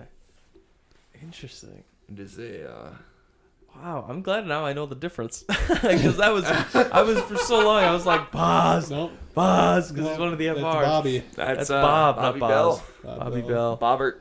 Bob Bell is great, too. Mhm. He's a great dude. He's a good dude. But you both are double majors. Wow. Yeah, Yeah, it was one for it, you know. It's kind Yeah. of worked out. pretty much. That's what. Yeah. It feels like there's a lot of double majors here. Maybe that's just from my past I don't history, but I think there are. not many. I don't know. God, I you don't know guys- if that's compared to any other school, but I'm doing an interview with a girl. Her name's Tracy. Really nice person. She's a double major. I think it's econ and comm, and then she has a minor in Spanish. Jeez. And she's playing around with them, and she's thinking about getting another minor in art. And it's like, where's this drive coming from, people? Well, like, People just like to achieve here. Well, yeah. where's Yeah. the time coming from? Like, yeah, where's the discipline and the, oh my goodness. I can't imagine doing that. That's like I'm just thinking like personally, like I was struggling a ton with like just figuring out my 4-year plan, like schedule wise. I am as Slammed. tight as can be. Yeah. But You didn't come in with any credits from high school? yeah, I came in with like 16. Oh, that's pretty good. Got both my humanities out of the way, Yeah. and I got like a human geography that didn't count towards anything, but it raised the credit count. Oh. And then I got my AP Bio. Oh. Oh. Yeah. Oh, gang shit. I came in with 11 credits, and it was three requirements, which helped, because otherwise, Yeah. definitely, I was able to study abroad, and even that made it, well, because of that made it tight. I'm taking 18 credits this semester and last. Yeah, abroad's one of those weird things, like, everyone encourages you to take it, even though it's probably not always the best thing for you credit-wise. Absolutely. Yeah, I mean, But it depends. I mean, it's the I mean, experience. I accomplished a lot, like, academically, I accomplished, like, a lot of credits, like, requirements, but I wasted 6 credits, because, we had an intensive language course, culture course, which that was a 2 credit, and then 4 credit for a language, which already had language to Spanish. I was in that same boat where like I was working in the Res Life office like first week of school for like keys or whatever, and I was just looking at the study abroad stuff, and I had already done at that point my intercultural, my language. I'd already done a lot of these general requirements, and there was just no program that made sense to take a semester and say, I can do this and still graduate in 4 years. Yeah, that's brutal. That's a hard one to swallow too. Because I never went abroad. I went abroad in high school. I didn't go in college, but that was for different reasons. Well, at least you got a chance. I mean, Yeah, definitely like recommend it anyone sticks to with do you. it. Like it's a good experience, but I can understand that why people don't take it. Yeah, I mean, it's definitely, you gotta weigh the costs and benefits, and I mean, it doesn't necessarily work out for everybody, whether it's the financial, it can get really expensive, and Aren't the credits finances the wise. same for abroad versus No, it's an added expense. Okay. Yeah, it's like give and take. And it because of depends where where you are. go. Like, Australia's the most expensive program to go. London's like the second most expensive, whereas like India or You live on nothing. South Africa is some of the more cheaper ones. I think the cheapest one in Europe is Galway. I think is the cheapest program there. But Did you go abroad, Lucas? yeah, I You studied were- in Salzburg, Austria. That's right, Um, Austria. Yeah. Who led that trip? The director was Claire Haig, and Okay. she's a poli-sci. I think I've seen a picture of you in Lederhosen for some reason. Yeah, I like to pull them out. Once in a while. They're fun. They're Yeah, I'm comfortable. sure. They look, they're I was cool. looking to get a kilt. Oh yeah, you get a kill. Yeah. And we can wear Yeah, them me out and to the you. bars. Yeah, me and you go to Sal's. Yeah. I'll check out ladies. Oh God, we would either attract or repel. Well, I don't know, one or the other. You'd have to try it out though. They keep I would have to try it. Avery can definitely rock whatever the hell he wants. Yeah, you should wear what's He should do an over-the-shoulder kilt, where it's the Oh, kilt, but it's just one strap or over like the a top. toga. You can wear a toga. Oh my God. Yeah. I can't think of any other. I don't think I could rock a ones. toga just for the sheer fact that a toga's all white. Yeah, probably. And I am bringing plenty of pasty You already. could be since you're a ginger, you could be like dressed in like St. Patty's gear. Oh my like God. what do you call it? A leprechaun. Oh my Leprechaun. God. Yeah, you could dress as a leprechaun. I've A thought about. leprechaun. I'm gonna love with you guys. I've thought about doing that multiple Of course times. you do. But I just don't want to. It's not even that I don't want to wear it. It's that I don't really want to buy it. Yeah. I don't want to buy the green dress You know, pants put and in the the green effort. suit jacket Yeah, and the green top hat. Yeah, you gotta like pick your time. It's like I could rock the hell out of that. Are you kidding me? Oh, One yeah. day a year, just wear that. Oh, Oh, what is your hair? Is it Irish, Scottish, like just a mix? I am Irish, German, Czech, Slovakian, and then whatever. Yeah. Little Mixed Then bag. I'm pretty close to mystery white. it. Mystery Call white. it, Insert Mystery cut and white. paste. That's All right. sliders set to middle white guy. Yep. How about you, Lucas? So to my knowledge, so about half German, a quarter Polish, and a quarter French. But what I like to do is do one of those genetic, cheek swab yeah, and send it out. I just did that. I want to do that so bad and see Yeah. what it actually, because you hear your parents You or know what grandparents, you whatever. know what you think you are. Yeah, but It's what always you actually interesting. are, it usually gets a bit more complicated because you could have like Ashkenazi or Yeah, just some I don't random- know, something from Africa. Yeah, it's crazy. Mongolian. Yeah, I Mongolian. just did mine Oh, yeah. for my birthday last year, and it was funny because it was a lot of like, how do I say this? Like me and my dad, theoretically, I should take 50% of what he has, right? Yeah. Mhm. Well, that's not always like what appears is different. I'm trying to think of a good way to say this. Basically, I found out I was 45, 46, 47% Scottish. Mm. Like right off the bat. Like I'm a majority Scottish. And, my last name is very... I have two last names, but I got my Irish last name and my German last name. So it was kind of funny to see like what appears. It's kind of like you're painting a wall and there's all these different colors, but you could say there's all those colors, but now you actually know what percentage of the wall is being covered. And the other side of the street has the same colors, but it may be a different amount. But it came from the same paint cans. It came from all the same. And that's kind of how I describe my dad and me. It's like my dad probably is like 64% Norwegian, and the rest is just German. And then I come in here and I'm like 46% Scottish, tiniest bit Norwegian was found. It's funny what you carry over. I don't know how it all works, but it is really interesting to see like how your mom and dad mix and like how you are. And I know I'm different from my brother.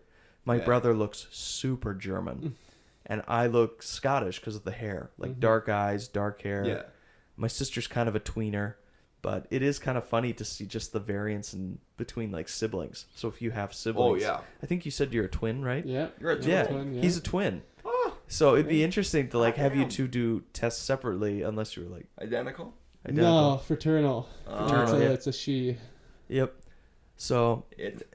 It's a she. Yeah. They call her it. Yeah. cousin it. It. No, but it'd be interesting because I bet you would get different results. Yeah, Between the it's two of you. a lot of biology in my developmental psych and having some review for my AP bio and whatnot. The Punnett Meiosis squares. and everything. Yeah. Punnett And, squares, well, those that's are not right. inheriting traits, but rather this obviously because you have 46 chromosomes, you got 23 from your mom, 23 from your dad. That's all mixture of their genetics of gametes. Gametes, yeah. Gametes. Yeah. Those things are so interesting because I found out I have like a 25% chance Because of. I guess it would just be on my own though. If I had a kid, I have like a 25% chance of adding redhead to the mix. Because I have red hair in my recessive. Yeah, recessive. beard. He's over here. He's like more of us. Wait, are your parents gingers? My mom. Easy with the terms, my Oh, man. sorry. Whoa. What's up? Derogatory. What's up with the hard R? I believe you mean ginger. Gingivitis, right? You got the gingivitis. Yes, I am your ginger. But my Oh, that's the sign, boys. That's the sign. We've been on here. So do your parents have the gingivitis? yeah, my mother is a ginger. Although her hair is turning gray, but of course you yeah. didn't hear that from me. Oh, No, gosh. of course we never did. And then my dad is blonde. Oh, really? so she Well, has it's a recessive. it's hard to tell what he is. and He's then been he has follically impaired, shall we say? Oh, I see. For Yep. most of So my do you have life. any siblings then? Yes. Are So any of them gingers? Okay, well, I have a funny story about that. Gingers. Yeah, so my middle brother looks a lot like my dad. He's blonde. Oh. We're all like, me and him are the same build though. So we're like built like my mom, Physically, yeah. like kind of taller and skinnier, but he has like my dad's hair, like Mhm. features and stuff. My youngest brother is built like my dad, but he has been when he would always come to like my sporting events and like stuff like that when he was like younger. Even like knowledgeable, like the trivia, middle school, whatever. But whenever he would show up, he would often be called Little Avery. Oh. And he and I can show you a picture, but we Yeah. look incredibly similar. It is frightening. So that means probably there's your parents. Guess which one I'm talking about. I gotta like get off the therapy couch. I'll pass it over. Yeah. So the bottom left one. Yeah. Oh, I'm kind of concerned. I'm not gonna be able to know. Like pick. No, yeah, you guys are. Oh, what a cute looking family. Wait, is it the wait?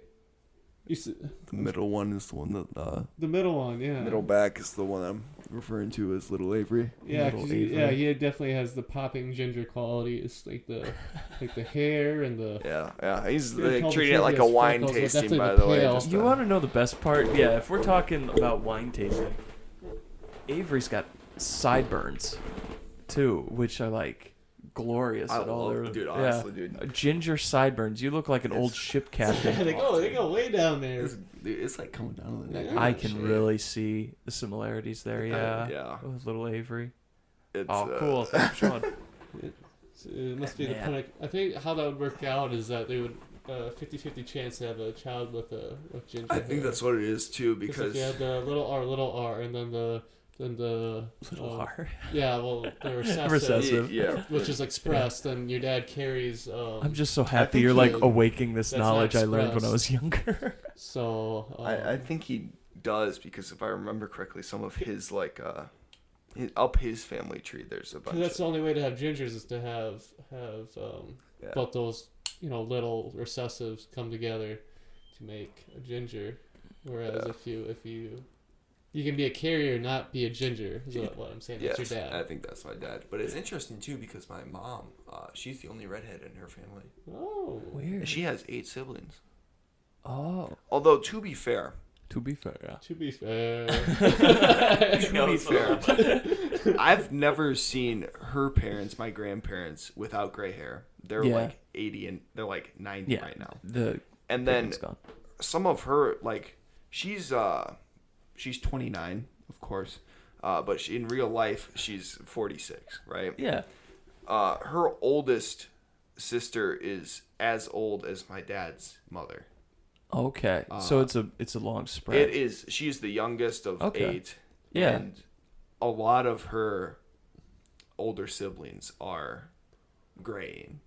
Okay. So it's kinda very hard to tell, but she is, to my knowledge, because she's also the only one with freckles, so I think it's safe to assume. Yeah, she probably has something. She's, there's the redhead. She's probably the very- only red. So are you a proud ginger? I am a proud ginger. Dude, you Rep. go. I know there's a ginger festival. I It's just think slinging the I think ginger it's in, around like it's a I think it's race. in the Netherlands or something that they have a big ginger festival. Or They do. yeah. Yes, they do. So would you ever go to that? I mean, I don't think it's something I'd actively seek out. But if you had a chance, you're like, oh, you're. If I was you're- in town, If we got a sponsorship for the podcast, say this one makes it big, and they're like, we want to see Avery in a sea of redheads. Sea of redheads. Then I'm Sea of there. Averys. Okay, we'll get you some That'd like be, vlogs. Second question is, would you want your kids someday to have ginger hair too, or the gingivitis? This is a dangerous question because this is like, would you want all boys or all girls? And you say, oh, I would love to have like a boy and then girls, but you end up with like all girls, and you're like, you know what, this is probably better. Question. I'm just worried because then if you want ginger kids, you want to pick your lady friend, you know. Thought because you want to make sure that they're I need to carrier get at her the very least. yeah, You wanna fun first make date it, idea. To Let's make do it it. sure, you got to find a ginger wife. Lucas That is turning this guarantees- into a recruitment. Yeah, you gotta because you get a ginger woman, that guarantees you have ginger kids. Fun first date idea. Do a 23andMe test on your date to No, make sure your what you kids should can do be. is start an app called Ginger and Me. That's all, just only for gingers, like J-Date or Is Christian like Mingle. farmers only. I Yeah, bet that's a thing, yeah.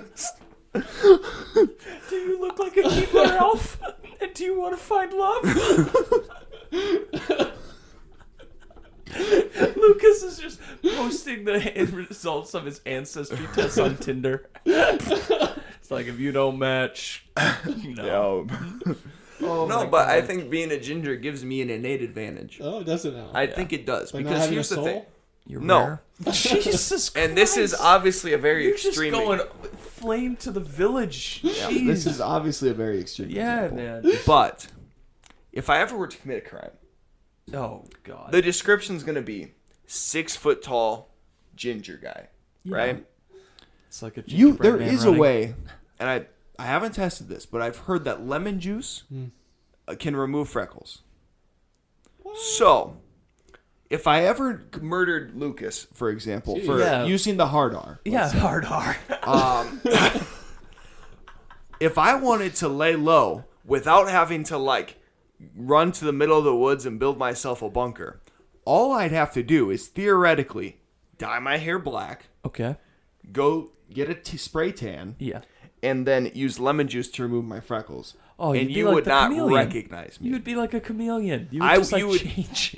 You're They'd never find out, Lucas. You need a lot of lemon No juice. closure You for need your a family. lot of lemon juice, buddy. I would, but if I You need were, like if a I was, cupful. you think, are you telling me you think that if I was gonna murder someone, I wouldn't have the foresight to say, shit, better start stocking up on lemon lemons. juice. Yeah, Yes. you need to start getting that lemons. You gotta start squeezing them and freeze it away just in case. You know. You can buy lemon juice. Yeah, sure, you can buy be a lemon lot juice. of- Oh yeah, Yeah, you yeah. can get for like fish fries and stuff. They Yeah. always have it on the Oh, that table. makes sense. Yeah, bet you're not feeling so. I do like fish fries. Fish fries are the legit. But back to murder. This is my bread and butter. But No, yeah, I love the idea that you're gonna go out and like kill Lucas, but first I gotta go to Cub because my But pantry first- is far too low. yes. Oh my god, that's hilarious. And that's just the R. fact. I get a fake ID, and we're. You're cruising. golden. Would you Yeah. ever start a cult for gingers? No. No. I'll do it for him. Colts are.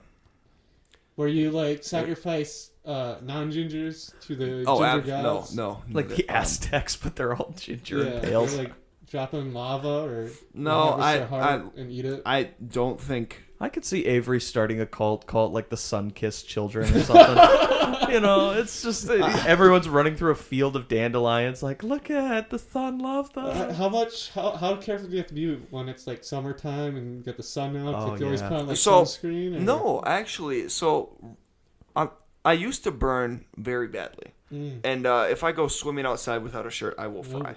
That is a Okay. fact. But I played baseball all through high school, and the only time I got sunburnt playing baseball was when I was sitting on the bench. I'm like, my forearms are looking a little pasty, so I turned over my arms to try and like tan them, and I just got absolutely just red there. Yeah. But I really don't sunburn that much. I remember talking to you, like when we first met, we were doing the RA training camping. Yes, I remember it fondly. We were playing badminton. Yes, great times. And we'd had this conversation because I did a little roofing once, and you get a little burn, but not too bad. I But get you said you tanned nice, and you did when we were out there for the time. I make the It did joke. rain the whole I weekend. make the but- joke every summer, and it's like clockwork. That Yeah. I look darker, but it's just more freckles and layered sunburns. Yeah. But I do tan a little bit. Not enough to say that I am tan, but enough to say that there is a noticeable difference Yeah. between Exhibit under and A the over. and Exhibit B. The forearms, Yes. flipping it on cooking. Uneven cooking, I should say. Yes, but Oh my God, funny. there is, Jesus Christ. and I freckle more too. It's Oh yeah, you get more of this more of the sun's Actually, out. the listeners aren't going to be able to see this, and don't panic, but Ooh. Yeah, oh, Whoa, this is- Whoa, he just like dropped trout. No. I did not drop trousers. For the record, I raised my right pant leg because I have a big ass freckle on my Oh. knee. You sure that's not like cancerous or something? I am positive it is flat, dog. That's good. It I want to is watch out for that though. the alpha freckle. Alpha It is the alpha freckle. If So you were ever, you ever bullied back in the day for being a ginger? I got called God, Lucas. So in Lucas is going all 60 minutes on you here. So in high school, I got I was, the soulless jokes come out. Oh, yeah. But the trick is to say, well, neither do you. I know. Oh, I took it. Yeah, you've always been. When I met It's- you, you were it's easy very to roll creative, with it. dude. Yeah. You know, It's once after the first year of it, it just doesn't Yeah. matter anymore. There's Yeah. not a lot of you can't really offend me in a lot of ways. I'm very No, you've always been really like you're one of the tougher guys I know. very laid back. Redhead Rodman, I think we called you Redhead during Rodman. basketball because it was just running, just rebound, didn't matter. He was doing it. He That could must have run. been. Lucas was there too. Yeah, that was way back Yeah, in the that day. was- Yeah, He that was like really I was August. gonna say ago. that was definitely not because we played basketball. What maybe 2 weeks ago? Yeah, Yeah, that it was was at the definitely beginning not of me the- last time, but Back in the summer before. back I in the got summer before I got fat, absolutely. Mm. You should hit. You guys should come with me to Broga. Bro, Yeah, you go to I go Broga? to yoga with the guides. We do this like yoga sculpt class, and it's right now it's like 4 or 5 guys, but we're gonna slowly try to take over the class and make it all dudes. And so we call it the Broga Initiative, Oh, and it's all guys. It's guy support. So if you want to come and like work on your flexibility, it trims off a little bit of fat. I've been adding a little bit of muscle. yoga's intense. Yeah, well, Well, I that do high- yoga sculpt, and that's basically yoga with weights, and it kills you, like the strength I workouts. remember doing But hot yoga, The what we hot did yoga. together, yoga. Yeah, that was. We all did that together. That was rough. awesome. I think I was for next to you, many wasn't I? days. I think so because I'm pretty sure I made the joke to. You were joking at me. It was me, you, and Malik were next to each other. Oh, that's right. And holy crap! Let me tell you something. We had. It was what like 100 degrees in the room. 105. 105. the It was sauna. humid. It was crazy. We It was basically dry were heat. doing a full body workout in a sauna. Yeah. Except there was 50 shirtless dudes in the think it was room, 105. I and don't one remember. one lady, the yoga instructor, who was probably. I like listen. I know she said she was comfortable with it. Like, come on, She was still sweating. she was sweating, but like, I think just being in a room with like 50 shirtless dudes. I remember Not all of giving us her were stuff. shirtless. To I be was fair. definitely surface. To be fair. To be fair, To be fair. to be fair, Not everyone was shirtless, but the vast majority was. Malik did it in socks, long pants, and kept his shirt on. I don't know how, dude. I was in I was shorts. basically I was naked. in shorts. Took my socks off, Yeah. and there were puddles. Yeah, I at was my just feet. like it was just Like, it's gross, coming yeah. off. It's not slippery exaggeration. on the If floor I had afterwards. stomped my foot, something would have came up. That's Yeah. like a Yeah, it, puddle. it was puddle. moist. I It was a remember moist you tea. saying something about that actually It because was- you would. oh my God. We went to do like this down and up. I can't remember. And what I'm it's like, called. And you slid forward with your palms, and you were like, "Oh my god!" And I said, "Go up on your fists. It's easier." But my it was God. so gross. You had to put your fist down yeah, because you it would was- slide, and you needed to just put more weight down. I had a blast with that. That I remember was having really a great I time did though. feel really good Like, we afterwards. bitched, but- I did, but just it was. energy and just feel so good afterwards. Although Yes. I was sore the next. I few wanted days. to do it again. I remember doing that. I was like, I'll do that again. But But her space was intense, and it was hot. It was dry heat too, so you didn't last 5 minutes until you No. were sweating. Mhm. And by the end, I remember guys wringing shirts out. I think a couple of us like walked out to the car like And just basically naked, Yeah, it was. and you just saw steam rolling off guys' chests when they hit Holy the air, crap, the it cool was- fall air. That was a blast though. That was really fun. Yeah, it an was experience. but oh my The goodness. fruit at the end. Eat your fruit. It's like, God, I need to eat something because I think I just lost everything I've been eating Yeah. for 2 years. Yeah, it was. Whew, there was a lot to do there. It was very, very taxing. Well, I wanted to bring one more thing in. I know it's on my list. I've been holding y'all for a while. But we just did the Praise in the Pub.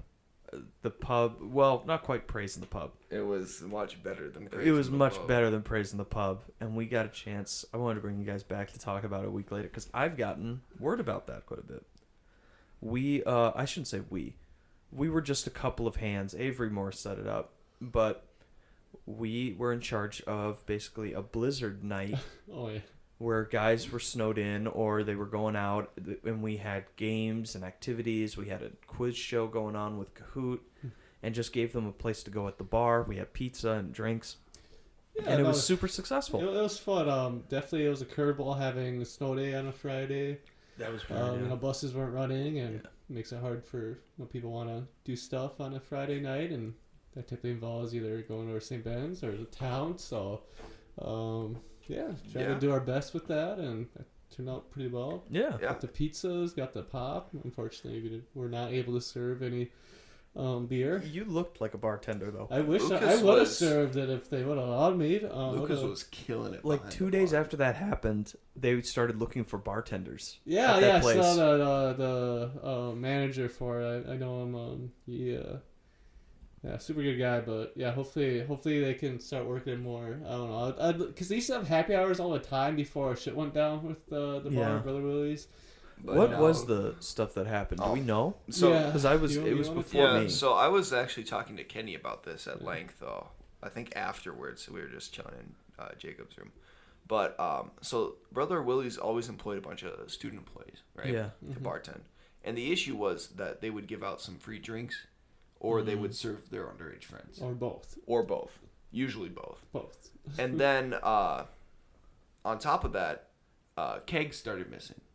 Oh. And you have that while you also have this whole culture of a lot of like people down from the senior apartments, Flinttown, were driving up to the pub and then driving back. Well, and of course, you're not going to the pub to drink tea. No. So they're clearly You're driving going to the drunk. pub to spill the tea, though. yes, Not to drink the tea, spill the tea. that's right. I think we need a podcast for you now, Lucas. I think it should be called Spilling the Tea with Lucas. And the ginger. Yeah, Jesus. Or if we just throw Ginger. out racial slurs. How dare you make fun of spotted people like that? You're Oh welcome. my god. Oh my god. Christ, dude. But No, yeah, but the pub was just bleeding money, and it was just a humongous liability. Mm-hmm. Life safety, like they had to like post an officer there wow. because they didn't employ a bouncer at all. Yeah, it's a mess, and administration cracked down hard, and And now it's only open for the past certain home football year games, a and half, certain events. it's just a space to rent. Yeah, That's kind of sad. kind of sad. You have that space, and Yeah. It's got a nice those area. taps, and you got thirsty of age individuals that'd like to have a drink once in a while. Yeah. But Yeah, it's tough. Yeah. I wonder how you can fix that. I do. It'd be tough. You really either got to go all out to try to make it again. Maybe get bouncers, get real, like, culinary service employees that would work as bartenders. Well, I think the problem that they had was it was just students, Yeah. and you need to like. Brother Willie's has some employees because they have a general manager and they have a couple other people in that sort of capacity, but they're gonna have to like be behind the bar supervising the bartender. there's been talk, like it's not a new discussion. Like there's talk, always been talk about like having a monk, like either carting or helping bartending or something like that, Yeah. to keep an eye on the students. But nothing has panned out with that yet, and partially it takes administration support for it, and there's a lot of mixed feelings regarding that up at the top, upper Well, levels. and the of board's things. very insistent that any alcohol at an event is too much Yeah. alcohol. And Yeah. Yeah, that's an interesting. I'm still getting like a feel for everything, especially with the board, because I came last year, so it's like, I don't really know, but yeah, crazy fun event, I will say. it's very hard to believe that in the span of 4 hours, essentially, Yeah. not even 4. We started 7:30 at to 9:30. Yeah.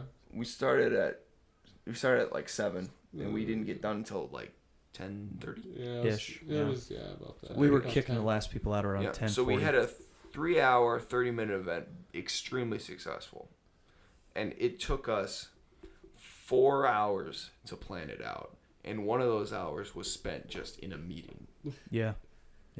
Getting the information. It's just incredible to think about, especially when the campus club organization group, JEC, had to pull out, and we probably doubled their attendance. Yeah. No, it was definitely At just our spot. I was impressed because even because we had $300 worth of pizza coming. That was at 9:00. But even before that, like there's still a good amount of people there. Yeah. Chilling, playing the games, doing the trivia, and then went to Pizza Hut. Like we were just swamped. Like I mean, that at pizza one was point- gone in less than like that. That like, didn't last more 15 than pizzas 30 were gone in 30 like, minutes. It was gone. 30, 40 minutes. It was 22 all gone. pizzas in 30 Well, and minutes. at our peak, we had the president of the university came in, Yeah, I mean, and we had nowhere for him to sit. yeah. I asked him if he wanted like to sit at the bar. Yeah, And I was like, you could just go over and meet Lucas. Like, yeah, he's up there. I served them a pop, and it seemed obviously Brother Dan forwarded a screenshot of the email, and he was very impressed, extremely- which was because we didn't have precise numbers, like we weren't keeping track of No one was exactly keeping what, track, but definitely the feeling was very positive for what we For what we it did, was, yeah, for what we it was. did, it can't be looked at anything except a success. Yeah, I just wanted to bring it up because it was kind of cool that it was such a small little thing to happen. Like, oh yeah, just make sure something's going on here. And now it's actually, I don't know, it's become kind of a cool idea, and they want to reopen that bar and get some people in there. And I wanted to kind of pick your brains on how you thought the night went, because I know that night we were like, okay, I think this went all right. But I don't quite know yet. We'll see how people respond. No, and you know? I think Brother Dan, he's been working on a handful of projects here, and definitely his pleas to board and higher administration on trying to redo the rat hall and That was kind of cool. stuff like that. The $14,000. Yeah, stuff work in That's progress, insane. but he's really working forward to changing different areas on campus for the better and establishing better systems to just for the students. Yeah, they're painting Tommy 1. They're repainting, and we're getting new lights, and we got new carpet Yeah, on the short new wing, carpet. and hopefully they'll come down long wing. Yeah, But carpet's definitely improving. The carpet's so gross. yeah, it's nasty. It Nice. is so nasty. You need to get new carpet, and we got new vacuums this year, so things are trending up in Tommy. But Hey. I actually think want to pick your brains here because I know we Go. talked about JEC before. yeah, But JEC we got some Yes. listeners that don't know, so why don't you just explain real quick? JEC is the Joint Events Council on both campuses, and their job is to basically make sure that something's going on. Yeah, fun every weekend, events, a couple different fun variety events. of stuff. They plan the 2 concerts that Yeah. one in the fall, one in the spring that happen. But every it's year. extremely, they do not get the turnout that they yeah, should. they get a because- lot of funds, but the results don't. And necessarily that's the show. funding is what I wanted to talk about because This has been a hot button topic on campus, and Well, this is and I kind of a big recently- thing I want to ask you guys too. I recently got a treasurer position in a club, the Black Student Association. You're kidding. I am not kidding. Well, congratulations, but yes. let me know how that goes. That'll be interesting to follow up with. Happy to. The ginger in the Black Student Yes, Society. That'd it be is. kind of cool. It's a Interesting. great. It was a great conversation started at Christmas time. But so me and Kenny and Jacob were having a similar conversation to this one, talking about like our Yeah. event and like, wow, we did this and we had, like, we got some free stuff, but other than that, we had no funding. Yeah. No. And incredible turnout, and I Yeah. mean, all Yeah. all we did for advertising was send out an email, and you Yeah, printed what, for like about 7 $300, signs. we did a lot. Yeah. I feel like with the pizzas, that's basically all we. Spent. So I was curious because I had overheard a senator, I think it was Milo, The RA, yeah, talk about how JEC spent $10,000 on advertising, They did. Yes. which, for the record, is an okay advertising budget, but not when your entire advertising is printing crappy pieces of paper with logos on them and sending out emails. Yeah. That is excessive. So I got to digging because I'm like, oh, well, I have access to who their club auditor would be. Right? And so I'm like, I'll just see who their club auditor is, and I'll be like, oh, someone's not doing their job, and like, whatever. JEC does not have a club auditor. You're kidding. So I emailed my club auditor, Tevin, who's also a senator, and he's also an RA. Super nice guy. But JEC, and I want to pull up this email, actually, because it really, the exact phrasing, I think, is very important to this. Let's see if I can find it. If I can't... here it is. Excellent. Wow, he's fast. I think we got a job for you here. So, JEC is not a club. It's an organization. It is a student-ran organization, which isn't part of Senate. Look at Lucas on that. They have Fun their facts. own funding, but what is a student-run organization compared to a club? Isn't the definition of club a student-run organization? Exactly.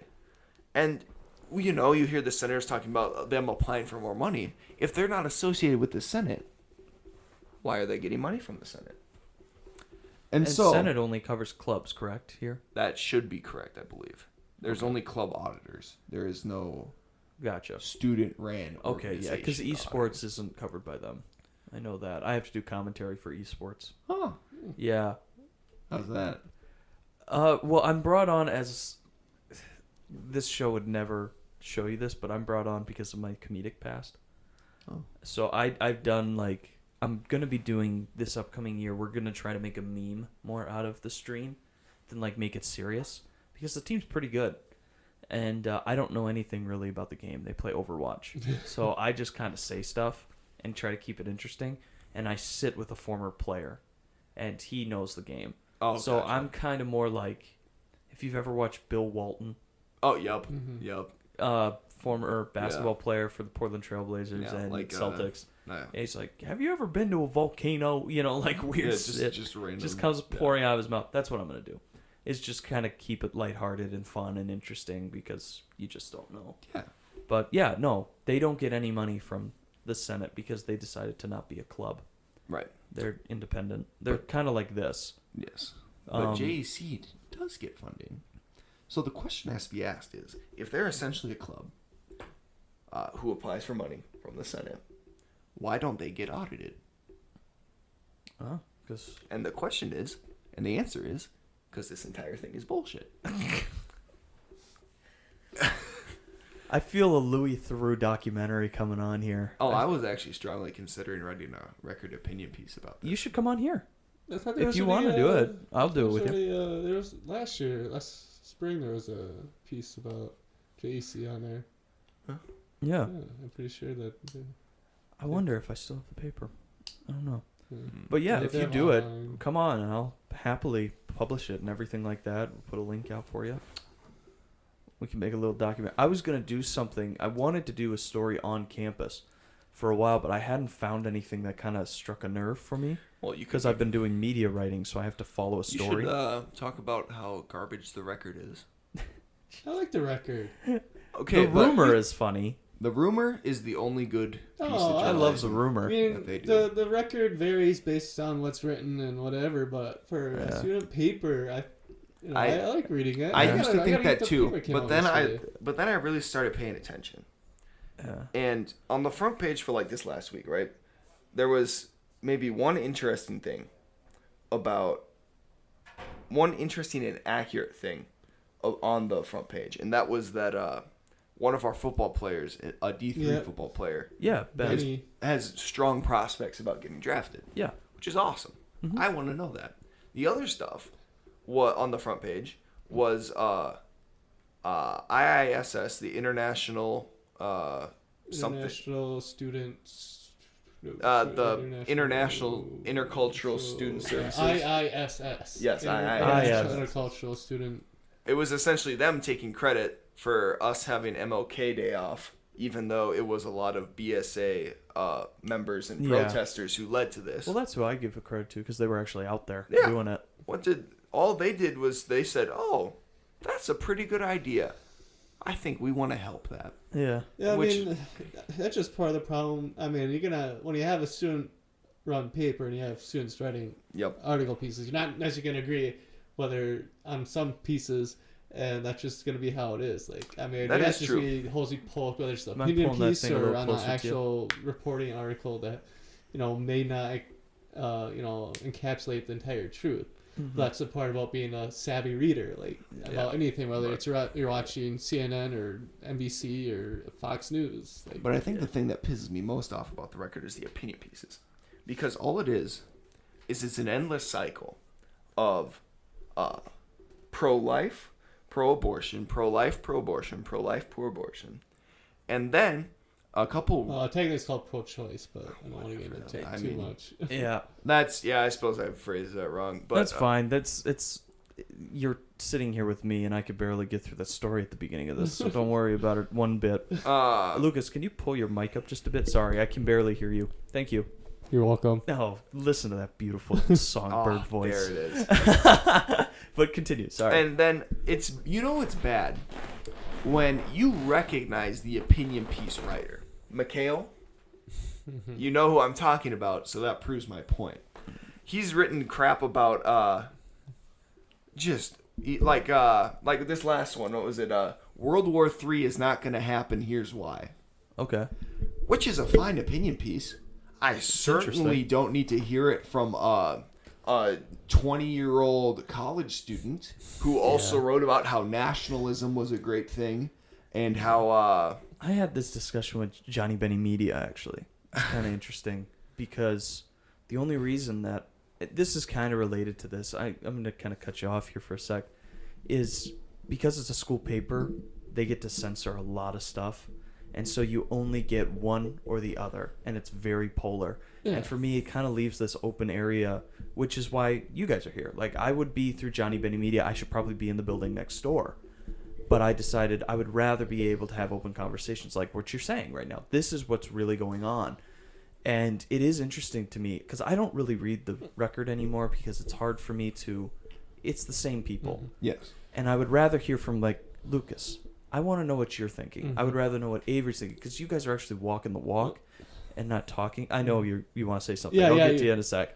But it is interesting to see what happens when you get people independent on their own writing and outside of the paper, because it is a privately held company. Go ahead. No, I just want to, I mean, I agree with you. I mean, there's a few different layers there, because, I mean, with those... You talking about me? No, he's telling you to spell the T. Spell the T. Oh. It's your I'm hyping intro you up music. right now. Yeah, it's like WWE. You're me about to- to come out and smash I'll hype here. you up. Okay, hold on. I'll get just do your thing and ignore me. Sure. But yeah, just start with, I mean, with any campus, whether it's a record or Preach it. the Yes. campus news or whatever. You Yup. have. Just trying to hype me up, man. Okay, I'm done now. Lower hype. But there's constrictions from the institution, which for better or worse, obviously when you have those channel, part of the institution, they're gonna restrict, or because at the end of the day you're partially representing them. Yeah. But also when it comes to the record, you have the editors, which I mean they have their Corrupt. biased opinions, and I mean I know some editors, and I know some do have very heavy opinions. Puppet. I don't know exactly how they work or what their line of thinking is when they have Yeah. They don't think. people submit things, what's opinion or article or whatnot. Because I think at the end of the day they have to put something in there, and if they don't have enough, Well, they've options in they've there. been having a lot of time keeping a full staff. Yeah. Because one of the really good editors that I knew, her name was Brianna. She's gone now, and she was phenomenal. Mhm. I really liked working with her. She helped me a lot in debates, and I had a freedom of speech course, which taught me a lot about like publishing rights and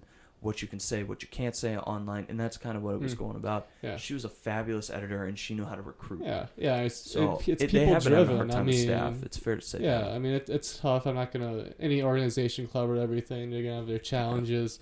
And yes, the product is not always consistent or desirable. Like per se, the record, it's going to vary quite a bit on, based on whether it's editor's individual opinion or what's Hot available shit or to them hot to really crap. put in there, or when it comes to who's reading it. I mean, obviously, there's just the people vary drastically Yeah. what they it's a school like. paper. You Yeah, know, people so are gonna I take mean, it it's and gonna leave it. push some people's buttons, and some people are gonna Yeah. agree with it. It's just how it is, and it's gonna Yeah. change over time with who's writing articles and who's an editor. And you bring up a great point here is that there is a lot of fluff pieces, but I think the issue for me is that I know there are a lot of like hard-hitting real issues here on campus.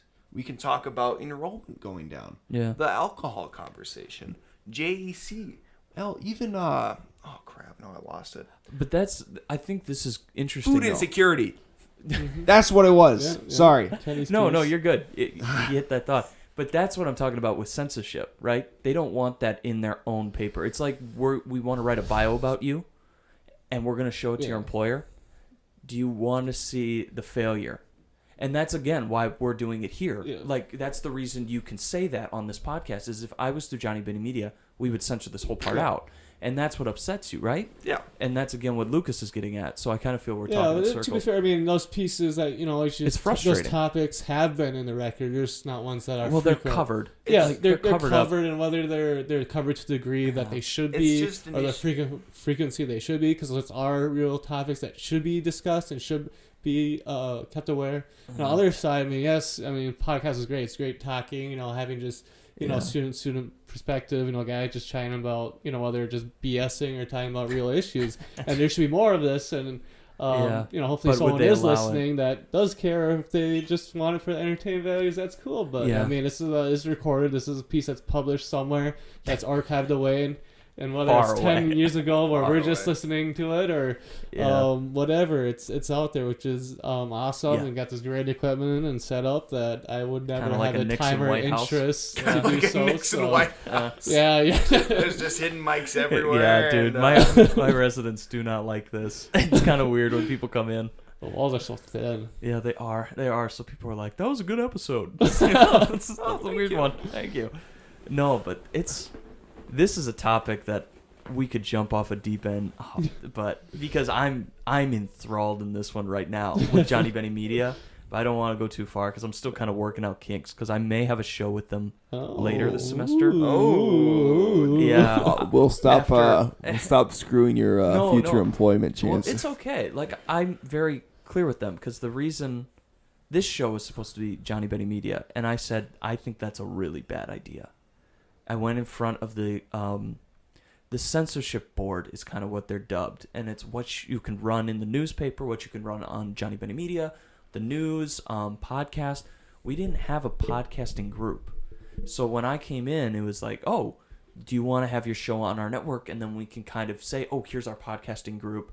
Here's a guy who's doing a couple of different styles. This one is long form. Obviously, you've been sitting here a while, so you found that out. But I also do other shows, and I manage and things like that. But they're like, you should put it on here. The problem is you can censor, and we're kind of going back to what I was saying before. And I said, I don't think that's a good idea because then you don't get the truth. You don't get what Lucas is saying, and you don't get what you're saying. Because Lucas said stuff that definitely would be censored. I'm saying that as like a hard R. No, well, I'm saying that as a good thing, Yeah. and you would definitely be censored. I can count, like, you can go through all the podcasts I've done, and there's so much shit I've said about St. John's that I think is awesome. I think that's dreadful, and I think that you have to take away those balances, because I love this place, man. I came here late. I was a junior, and when I came in to Johnny Benny Media, it was like, I actually want to do something kind of unique and kind of interesting, and I want it to be a hot pile of shit when I start out because I want it to be me. But it is really, I don't know. What I'm trying to say is it's a very true thing to speak on, especially when you were talking about like JEC. There are things that are unchecked. And what you're saying with you got to go to the people, it's absolutely true too. Does Superior, I'm guessing that they probably had some campus news or something like that, or They had a radio station, which is yeah. a funny story for me.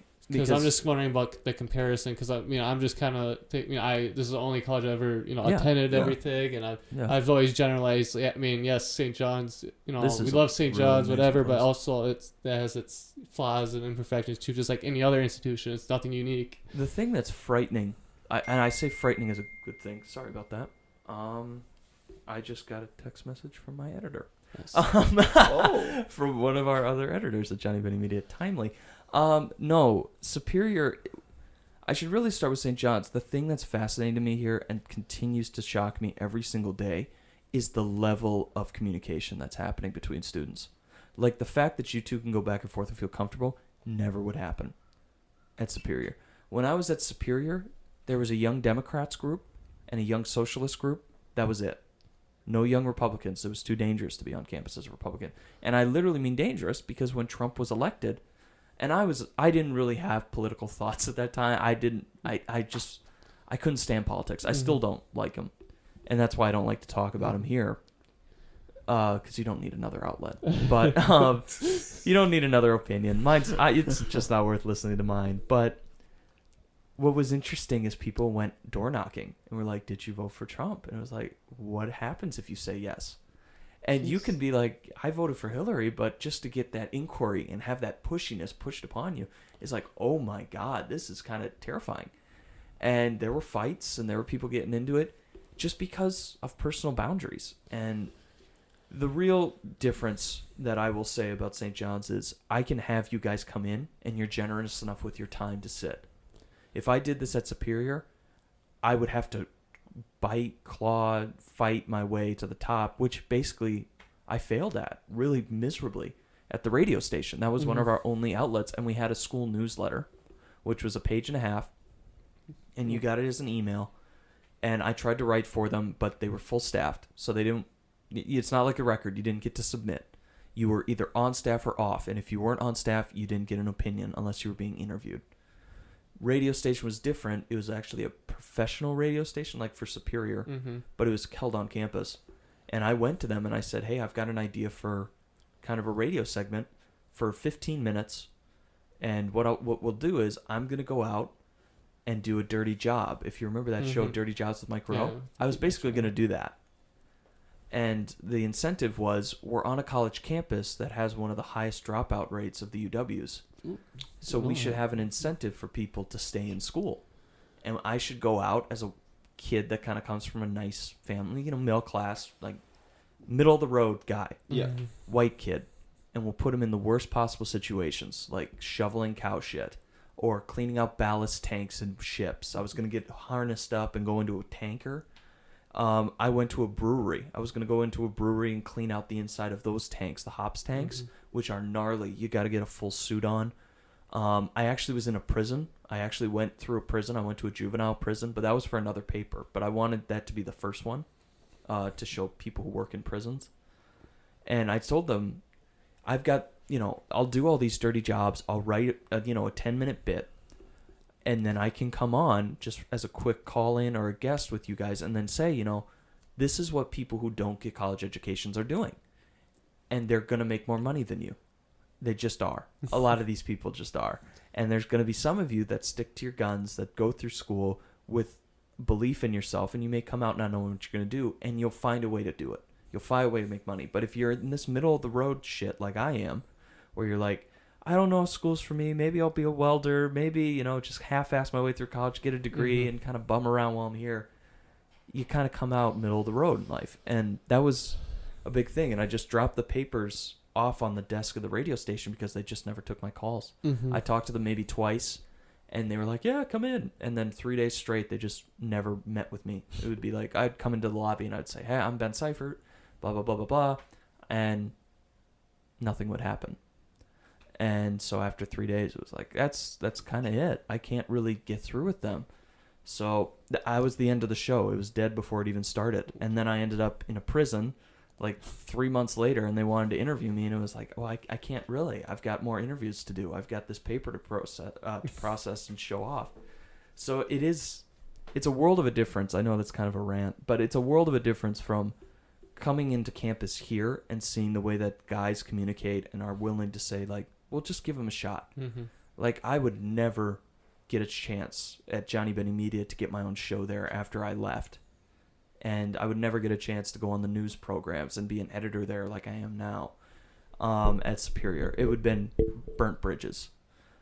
We have a Senate. There's no Senate at UWS. There was never one. Politics was all left and no right. And there was a feeling of imbalance. There was a feeling of one-wayness, and there was a feeling like there was a lack of education in political science rooms. It was, I don't want to say like it was off-putting. Like I made it through just fine, but then again, I was kind of, woohoo, it's crazy. But the fact that you guys are able to have a conversation, the fact that we're able to sit here in this dorm and say shit about SJU for good or for worse and not get kicked off is really impressive to me. And the fact that I'm able to bring people in that disagree with me a lot is really cool. And just to shut up and listen. Like, I'm not a guy that's going to come at you.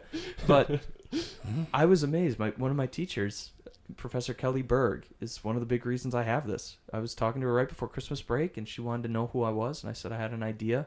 I told her what I told you guys about that radio show. She said, just do a podcast. Go down to the library, see what they did. See what they do. I went. The room was empty. No one was there to help me, so I just took pictures of everything and looked it all up, and that's kind of how it came to fruition. But it is, I don't know. I feel incredibly lucky to be here because Superior was dying while I was there. It lost 25 different course like majors, minors. Is enrollment going down too? I'm guessing. Yeah, it's all athletics now, and it's looking and trending in public state schools more and more like they're going to turn into community colleges. Now I say that loosely, but what was going to happen is if you came in, generals would start to become limited, and you would be more focused in specializing right out of high school. So if you wanted to be like a poli-sci major, you should know when you're 17 before 20, or 19. And that 2 years makes a difference. I changed my major 5 times. So it's like all of a sudden you're asking people to come in with a preconceived notion of what they're going to do for the rest of their life when they haven't even lived alone yet. And, we can make all gripe about 2 years is 2 years, think about 30 to 32, like what really happens. But those years, I think, are some of the most important transformative years you'll ever have. So a lot of teachers were very, very upset that the only way you could get a fully rounded 4-year college education was to go to a private school. And that's where I started looking. I decided I'll go take a look at St. John's and St. Tom's because my mom works at Tom's. So I was like, okay, we'll see how it goes. But I don't know. I know. Well, I probably didn't answer a ton. But and just to your point, I know when my dad was, when I was going through the college search, my dad had gone to the University of Iowa. Okay. So, yeah. Bigger school. Yeah, Hawkeye. Yeah, come on.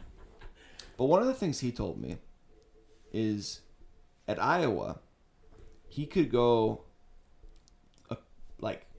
a month without going to class.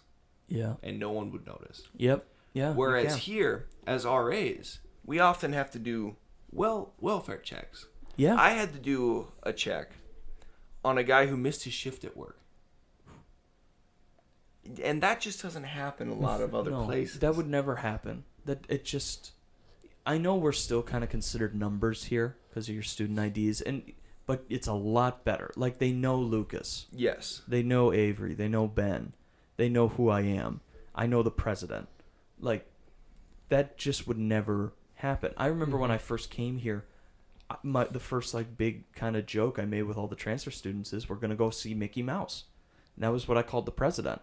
It's like going to Disneyland. You walk up, you take a picture with him, you shake his hand, and then you leave and you never see him again. Like, it's a nice little trip to see Mickey, but other than that, he kind of disappears and you only see him around in the brochures. You don't really know where he is. And that's what I called the president for a year. And fortunately, Gene McAllister is wonderful. He's been around everywhere. Yes, and I know I bitch about these presents, these dinners that he wants to have. Yeah. With No, I went to one and it was nice, but what you're saying was very, very true. I know we're talking about something earlier. It is a little frustrating that he's not very flexible with that. Yeah. But yeah, he's older guy. Upon reflection, even just having this, just the president wanting to meet as many first-year students as he can. Yeah. I mean, that says a lot. That does say There's a lot. a lot of presidents who, I feel like at a lot of universities, you don't even know who the president is. No, I didn't know. Couldn't tell you their name. I didn't know we Let had a alone female recognize president for years at UWS. I didn't know. It was one of the only female presidents in the UW system. I was like, oh, Does she No have idea. a name? No, I don't know her name. I still don't know her name. So it is interesting, but it really was. It's just cool to be here. It's special, I think, and the people are so much nicer. Oh yeah. Like, you guys know I don't really drink, which is weird for Griffin, but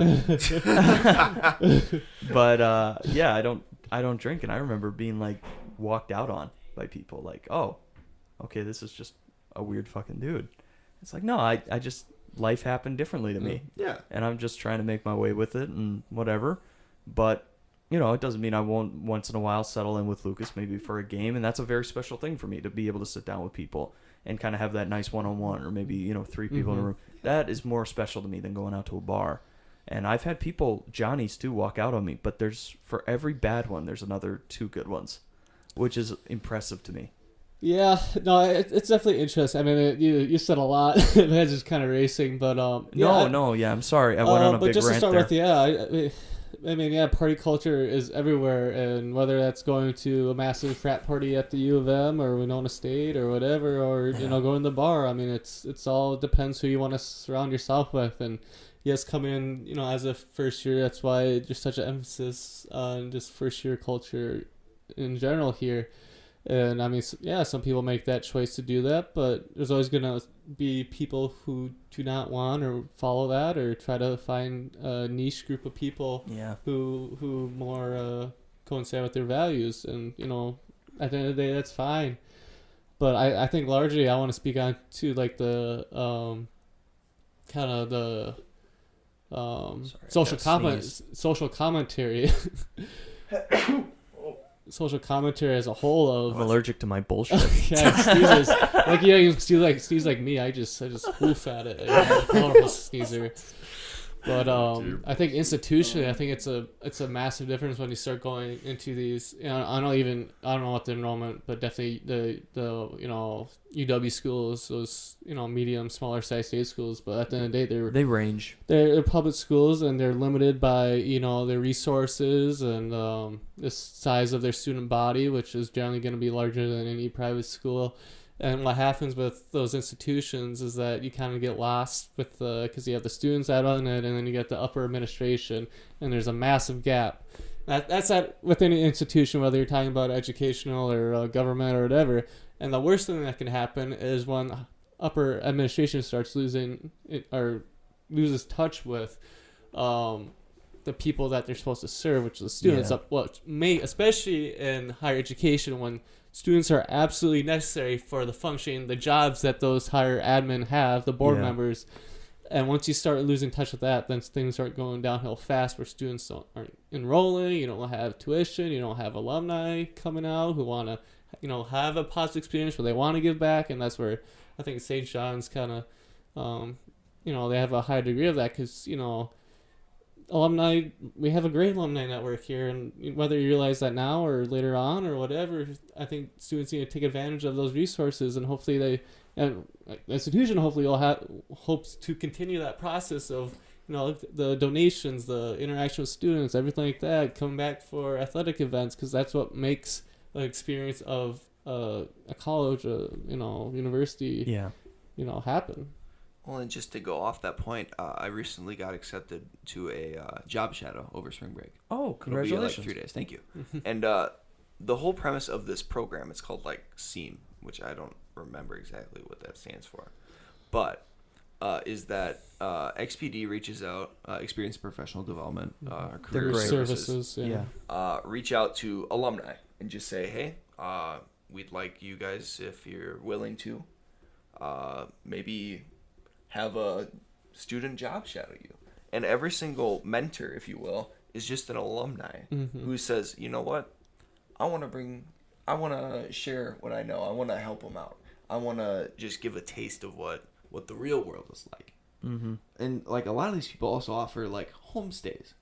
So like if I had so chosen, I could be spending 3 days all day, all night with a financial analyst at U.S. Bank. Thrilling. Which, I mean, I will be job shadowing this financial analyst. He's a goat farmer. He's a Like goat. his off time or something. Yeah, Something crazy. Yeah, like a something- llama herder. Yeah. Yeah. And on the side, I run US Bank Stadium. Yeah. Yeah. But there's just a ton of people who are willing to like, and a lot of these people have families too. That was one of the things is like, they were super excited. Like all these alumni, they're like, I want my kids to be Benny's and Johnny's. So I want to have them meet like a real life Benny and Johnny. Yeah. And that's like super awesome. But then if you look even like on campus, like all the faculty and stuff that we have set up is a lot geared towards like making the student experience better. Like we can talk about how like like it's smaller class sizes, so the professors have are more inclined or able or willing to be interactive and like talk with you about whatever. But then even like RAs, like at a lot of schools, I feel like RAs are just hall monitors. No, I had horrible RAs. My first couple one smoked himself out of school. Like it's just a job for most people. Yeah, it's just a They don't hire based on qualities. Like I know Lucas was probably hired for a different reason I was hired. Well, yeah, I mean, brother, dad, he didn't. So it would have been my sophomore year before he would have got here. Was a different director at that point. He wasn't a monk, but yeah, I mean, just the whole process of applying to become an RA is far more intense than any other student position here on campus. well, And just think of all the great guys who are RAs. Like most of my friends are RAs just because, I mean, whether they were friends before they were RAs or after I met them when we were both RAs, like they're just all around great guys and great community. And then even if you look at like what our primary job is, I feel like at a lot of universities it's hall cop, dorm cop. Yeah. Make sure stuff's getting followed. But here we don't have like a set number of door knocks we need to have or like a number of write-ups we need. What we do have though is a set number of floor events that we need to put on. Yeah. We have our whole training wasn't necessarily about policy, but a lot of it was just about building community. Yeah, we're Like- basically glorified party planners. That's basically all we it's fascinating too because I have a friend who goes up to UND and I start talking about we're planning events, we're just that interaction between more in-depth interaction is far more comprehensive. It's more extensive than anything that he has to do for his job over up in Grand Forks. So I mean, as a position for us, like we have this experience here is so much more rounding, but more so hopefully it allows us to connect with students, because at the end of the day, when you think about administration, there is a natural disconnect, and we're trying to fill that void from us being students, so-called, reporting or connecting that gap, trying to fill it up on ground here with, resources on campus, with, the needs of students, whether they know it or want it or anything like that. And I think that gets reflected a lot in like the interactions we have with students. So I kind of have a question for you guys. Joe? What's the best interaction you've had with a resident this year? So yeah, actually it's just one resident really sticks out just because it's been kind of a process. I didn't know him coming in here. Living in Bennett, and one day during the fall he comes in. I was on duty and just started chatting. He's very candid. First was kind of BSing whatever, and we started getting into some deeper conversation, and he was kind of revealing some things about him that he's had some challenges himself, and that surfaced again. He talked a couple other different times, and he always said how he enjoyed talking with me, and he's glad that I was willing just sit down and talk with him, because it's kind of a unique situation here and had some tough things in the past. And this past week he came down again, and he was really having a tough time, and I spent like an hour talking, and it's definitely some things with just mental illness surfaced, and just really talked candidly with him, and I ended up having him go up to FR Father Doug with me, because I just didn't know what his mental state was, and really was concerned to me, because if someone's not not having a is doing well, and he said he wasn't anything extreme he wasn't considering, but if he wasn't in the proper mental state to either make future decisions or stuff like that. If he's not, taking, medication or whatever, or, he revealed quite a few things that were just kind of red flags to me. Is like, man, I'm not qualified to, make, because he really wanted, to pick my brain, see what I can maybe possibly do for him. Like, I don't know what to say to you. Like, I'm really concerned for you, and I'm not qualified to make such, decisions or whatever. And I just really would want you to, to talk with the FR. And, I'm glad he agreed, and I'm gonna talk with him a day or two from now to see how he's doing and make sure he's all right. Great. Just because I feel like they're, especially when just someone's seeking out and really valuing your time and that connection. Like, I just that's what I want for all my residents. And yes, everybody's on a different kind of path or mindset about everything and different spot in their lives. But if someone if I'm willing that if someone wants help, and I'm glad to help them, because I just really want the best for everybody. But that's not always the real life situation. Everybody has their battles and struggles, and just kind of want to help them be the best that they can. That's beautiful, though. That's beautiful. What about you, Ben? I'm trying to think, because I got I got a good one, and I got like a kind of happy bad one. Like, I'll start with that one. Like, I had a mediation I think I told you guys about, where I had two friends. One friend was sober, the other one was drunk, and he didn't want the guy drinking anymore because he was having problems at home. And we had to mediate that. And I basically kind of had my own therapy session with this kid because he clearly had problems at home. And I had, I've got my past, and I just kind of broke it down with him with my experience of forgiveness and how you need to give people a chance even when you don't necessarily trust them. And it's a long story short because it's kind of personal, but I basically just said, when you get friends, like friends, these aren't just people that float into your life and float out. Like, they're there for a purpose sometimes. And if you look at it like that, you're going to make the most out of that situation. And the fact that his friend was saying, no, don't drink anymore because I care. Like, your home's here now. These are people that care about you. This is a really conjoined way of saying this. This obviously was a long spread thing, but that I just told him, this is actually really beautiful to me. You're mad and you're crying about this, but the fact that somebody cares about you here so deeply enough that they are willing to stop being your friend in order to make sure that the best possible outcome happens for you, it's just something that you'll never see after you leave here. Is self-sacrifice. You're just never going to see that.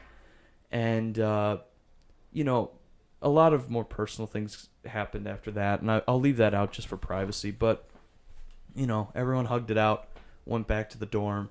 I didn't see him for a while, and then just about a week ago, I got a chance to catch up with him, and he's laughing, doing a lot better.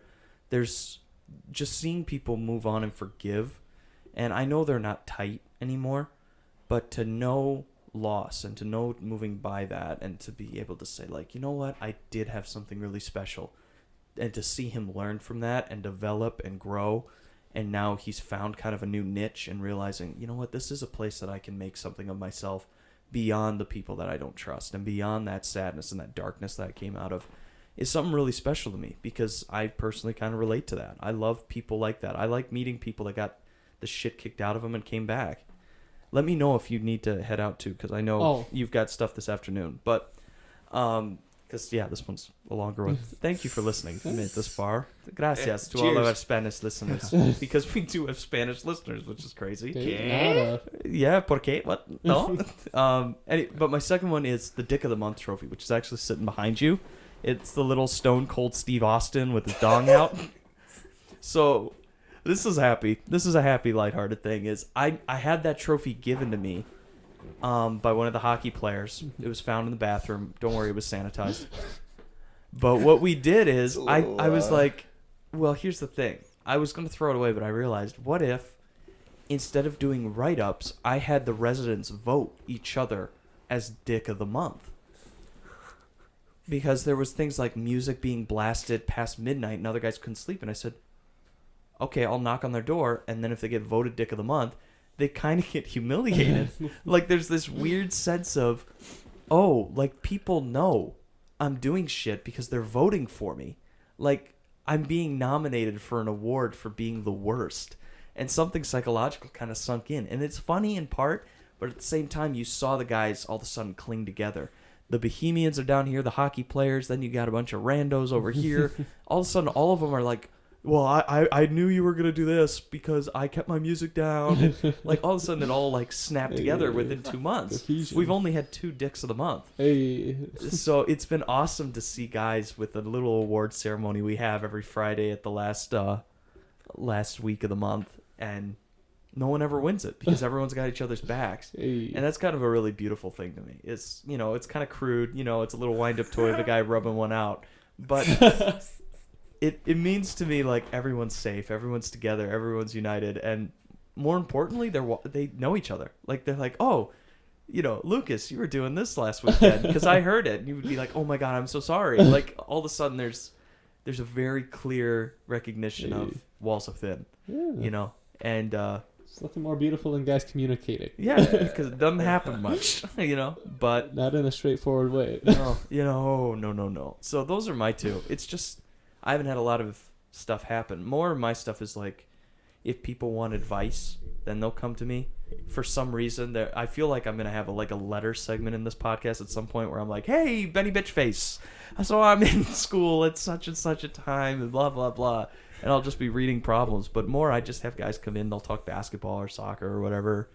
I have people cycle out. I'm more just kind of like a sports librarian. Sports librarian. Yeah, it's terrible. It's kind of bad. But yeah. What about you? We'll end with you here. Okay, so I think the first thing that popped into mind was there's this group of guys. There's like 5 of them, and they've always been pretty receptive to us as RAs. So one day, I don't even know how we got on the topic, but we were talking about haunted buildings on campus. I feel like I know where this is going, too. I think you might. Lucas's eyes just got a little wider. Like, Yeah, so- are we going to ghost bust here? So Kenny It's not the first RA, time. started, because he's very knowledgeable. Yeah, and pull that wise, thing closer if you want your feet up, all too. powerful. I don't know. I'm just trying to get comfortable. This chair's not very comfy. I'm sorry. Yeah, I should really get you a better chair. I have like this that. fold-up egg chair. For those of you at Displayed up. home, the family goods are Just in full view. And Look I, at Oh, me, come Avery. on. Just look at me. I don't know, man. It's I'll look at him. You look at me. He'll look at you, and we'll have a triangle of trust. excellent. Triangle of trust, yes. Triangle of trust. I just put one leg on Avery and put Here, that let me one help this you with way. that. Yeah.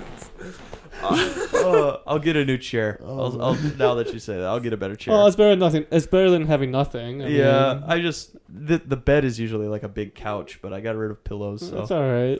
I should have given you the therapy couch, but everyone feels vulnerable because now I gotta like, hello, Whoa, you know, wait. whoa, whoa, what My was that? crotch is facing right at them, so All right, continue, Avery. So Kenny was dropping his wisdom on haunted buildings in the campus, and they're like, and I think he named Quad 4. okay, yeah, as a haunted area. that is an area. And they said, dude, and this was around Halloween, and he's like, dude, and one of them was like, dude, we should go. Avery, you wanna go on a haunted ghost adventure? I'm like, sure. So the next day, at like 8:00 at night, we all gather up and we walk up to the quad, the 4. The lights are all off. And we're like riding the elevator and everyone's kind of getting like, oh shit, dude, wait, this is kind of The best is it's the comm floor, so I like know that floor and it's creepy up there I with know, all the it's- paintings. It's creepy, all the paintings, and we're like all jumpy and it's like a Scooby-Doo, like, you know, we're all like huddled behind each other or whatever, and Yeah. oh man, we walk up and the first thing we see is just a pitch black hallway, like Oh. like one of those like where the professor's offices are. Yeah. Really skinny, and we're like, that's definitely for last. And we didn't see anything. Some people thought we heard some like noises or whatever, Oh. and then some people thought the painting's eyes were following them. But no, we literally just did that. And then with that same group of guys, I played Fortnite with them one night. We got a dub. Oh, nice. That was pretty awesome. But I think the best thing that happened is there's a resident who I had his roommate complained about him. Uh-huh. It was just like something stupid, like he wouldn't sleep in his bed. He'd sleep on like the futon or whatever. Oh, okay. And like it was the other roommate's futon, but he was sleeping without his shirt. So he was like, Oh. he was like, yeah, I don't really want you to do that. Ooh. And he was very receptive to it. I didn't even need to meet with him. But that resident that I had to talk to, who was like sleeping on the futon, he would like every night, like I'm up usually pretty late, and my door's usually cracked, and every night he'll like stop in and we'll chat for like 15 minutes. Wow.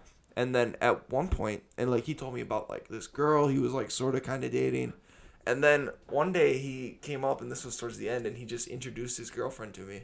Oh, It was awesome. Wholesome. It was a Wholesome meme. full circle. Full circle of life. Circle. Yeah. But it was The Ben Griffin podcast musical Oh, initiates now. Yeah. Make Starring everybody's ears bleed. hello. We could do that without talking.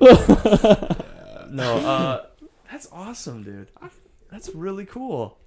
Oh, this is why you get into it. This is it. This is why I got into it. It's like, can I serve anyone? Can I help anyone else? Yeah. Not really busting people. I just want to help people. No, that's the worst part of their job is busting people. That's the Worst worst part of it. paperwork. Yeah. Yeah, if you're Paperwork, listening too, to this, following it. give your RA a break. Yeah, be kind out there. Yeah. Take your problems to CSB. There are They have air conditioning. They do. And their RAs will bust your ass, no problem. Yeah, And they don't even they're blink. stringent over there. They got it. Yeah. Their Some of them are nice, others are crazy. You're like, their whoa. whole program, the whole res life is. Especially the office. Their office. I go up to the office and talk to Ben or Brother Dan or Jeff, and we're just chilling, whatever. You're Yeah. just chilling, and then you go There's to good CSB, guys, and and you're then getting you got to get plead the the fifth. Yeah. Oh my They're god, strict really? over there with all their door decks and their It's very posters and Wow. very uptight. strictness. I don't know. Well, It's very different. I gotta.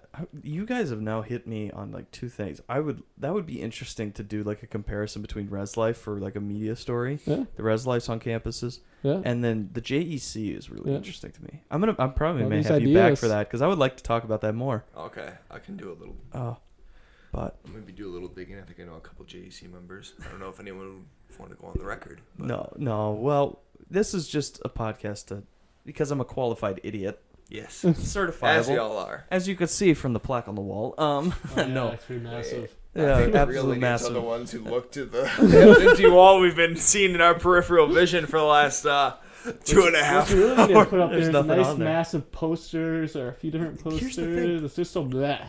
The thing is, I've had the painting I have or picture of Muhammad Ali versus yeah. Sonny Liston. I love that picture. It's Yeah. one of my favorite moments in history of sports. That was originally above the And bed, it kept falling down, I'm guessing. and it kept falling. Did No you matter use Did it what fall I on use. you while you were sleeping? Sticky strips. That's why it's broken. Like I think it's in the Yeah. bottom left corner of the frame. There's a crack I because posters like actually that. the crack is from when it was here. It hung here because that wall didn't work, so I hung it here, and I had my head down, like leaning on the Oh. back of the couch. So I had the back of my head resting on the couch, looking up at the ceiling, and it fell within inches of my Almost head. could chop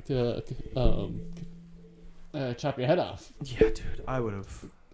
Yeah, but now I got the old Irish flag up there, Mm. and Now you just need some Guinness. yeah, That'd be that good. used to be the table spread for when we filmed the old podcast before I did this. I had a table spread, and it was basically just an Irish flag with a big That's awesome. mug on it that just said Griffey. Hmm. But oh man, well, gentlemen, I think we should take a break here, obviously. But thank you so much for joining me. I know it's been a lot. I know, Avery. Avery just Yeah. looked at the clock. Time flies when we're having fun, right? Dude, yeah, you guys have been Holy awesome. shit. Thank you so much for spending the Thanks time for with having me. us. Yeah, thanks for having us. This is fun. Yeah, I felt so bad last week because I was out and we had a write-up that I kind of had to deal with, but not at the same time. So It's all good. I just ended up staying up till 4, and I was planning to have you guys maybe between 10 and 12, and I just was not right. I hadn't really eaten, and I didn't feel good. Well, it worked better this way, anyways. Yeah. So, I like this more. So I'll Everything probably, turned out okay. yeah, and I also have to have you guys for your own podcast because I wanted to bring you on together because I thought it'd be just interesting to see Yeah. how you guys worked.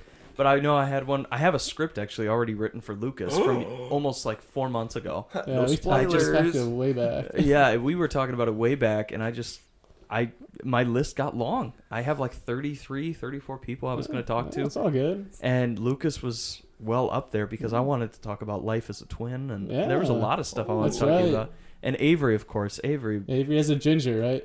Jesus, always. Epic. Ginger. Represent!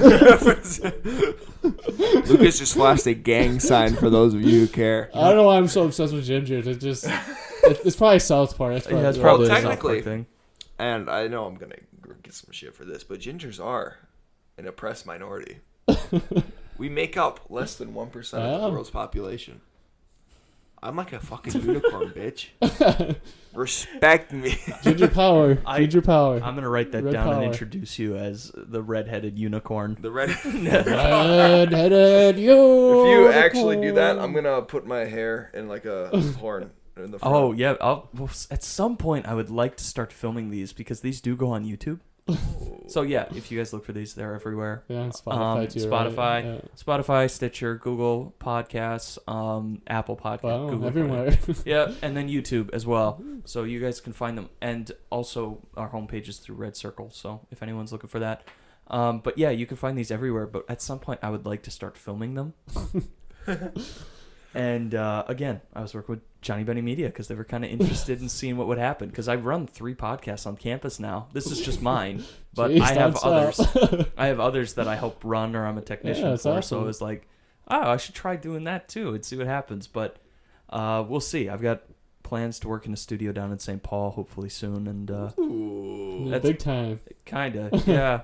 That's where I used to write sets for Oh. one of my friends who was a comedian. Oh. But yeah, should be kind of fun. But other than that, thank you all for listening so much. Thank you to our Spanish listeners this week. I just want to give a Gracias. shout out to Luis in Guatemala. He was talking. No, he's one of my friends from high school. That's He came awesome. up, but he's going to be opening up a jewelry store, and hopefully soon. I would like to have him on the podcast, but he was giving me some stuff last time I talked to him. It's been a little while, so I wanted to give him a shout out because I thought about him just while I was throwing this whole thing together. Hopefully that whole goes as successful, but yeah, our listeners are goofy. They're everywhere. They're weird. That's awesome. I love it though. But guys, thank you so much. Mhm. Keep contacting us at the email at thebengriffinpodcast@gmail.com. We have the Twitter and the Instagram page as always. So thank you for reaching out. Keep doing it. We love hearing from you. So thanks everyone. Avery, Lucas, thanks for stopping by. Thanks for having Yeah. us. All Peace right, out. everybody. Peace out. Have a nice day.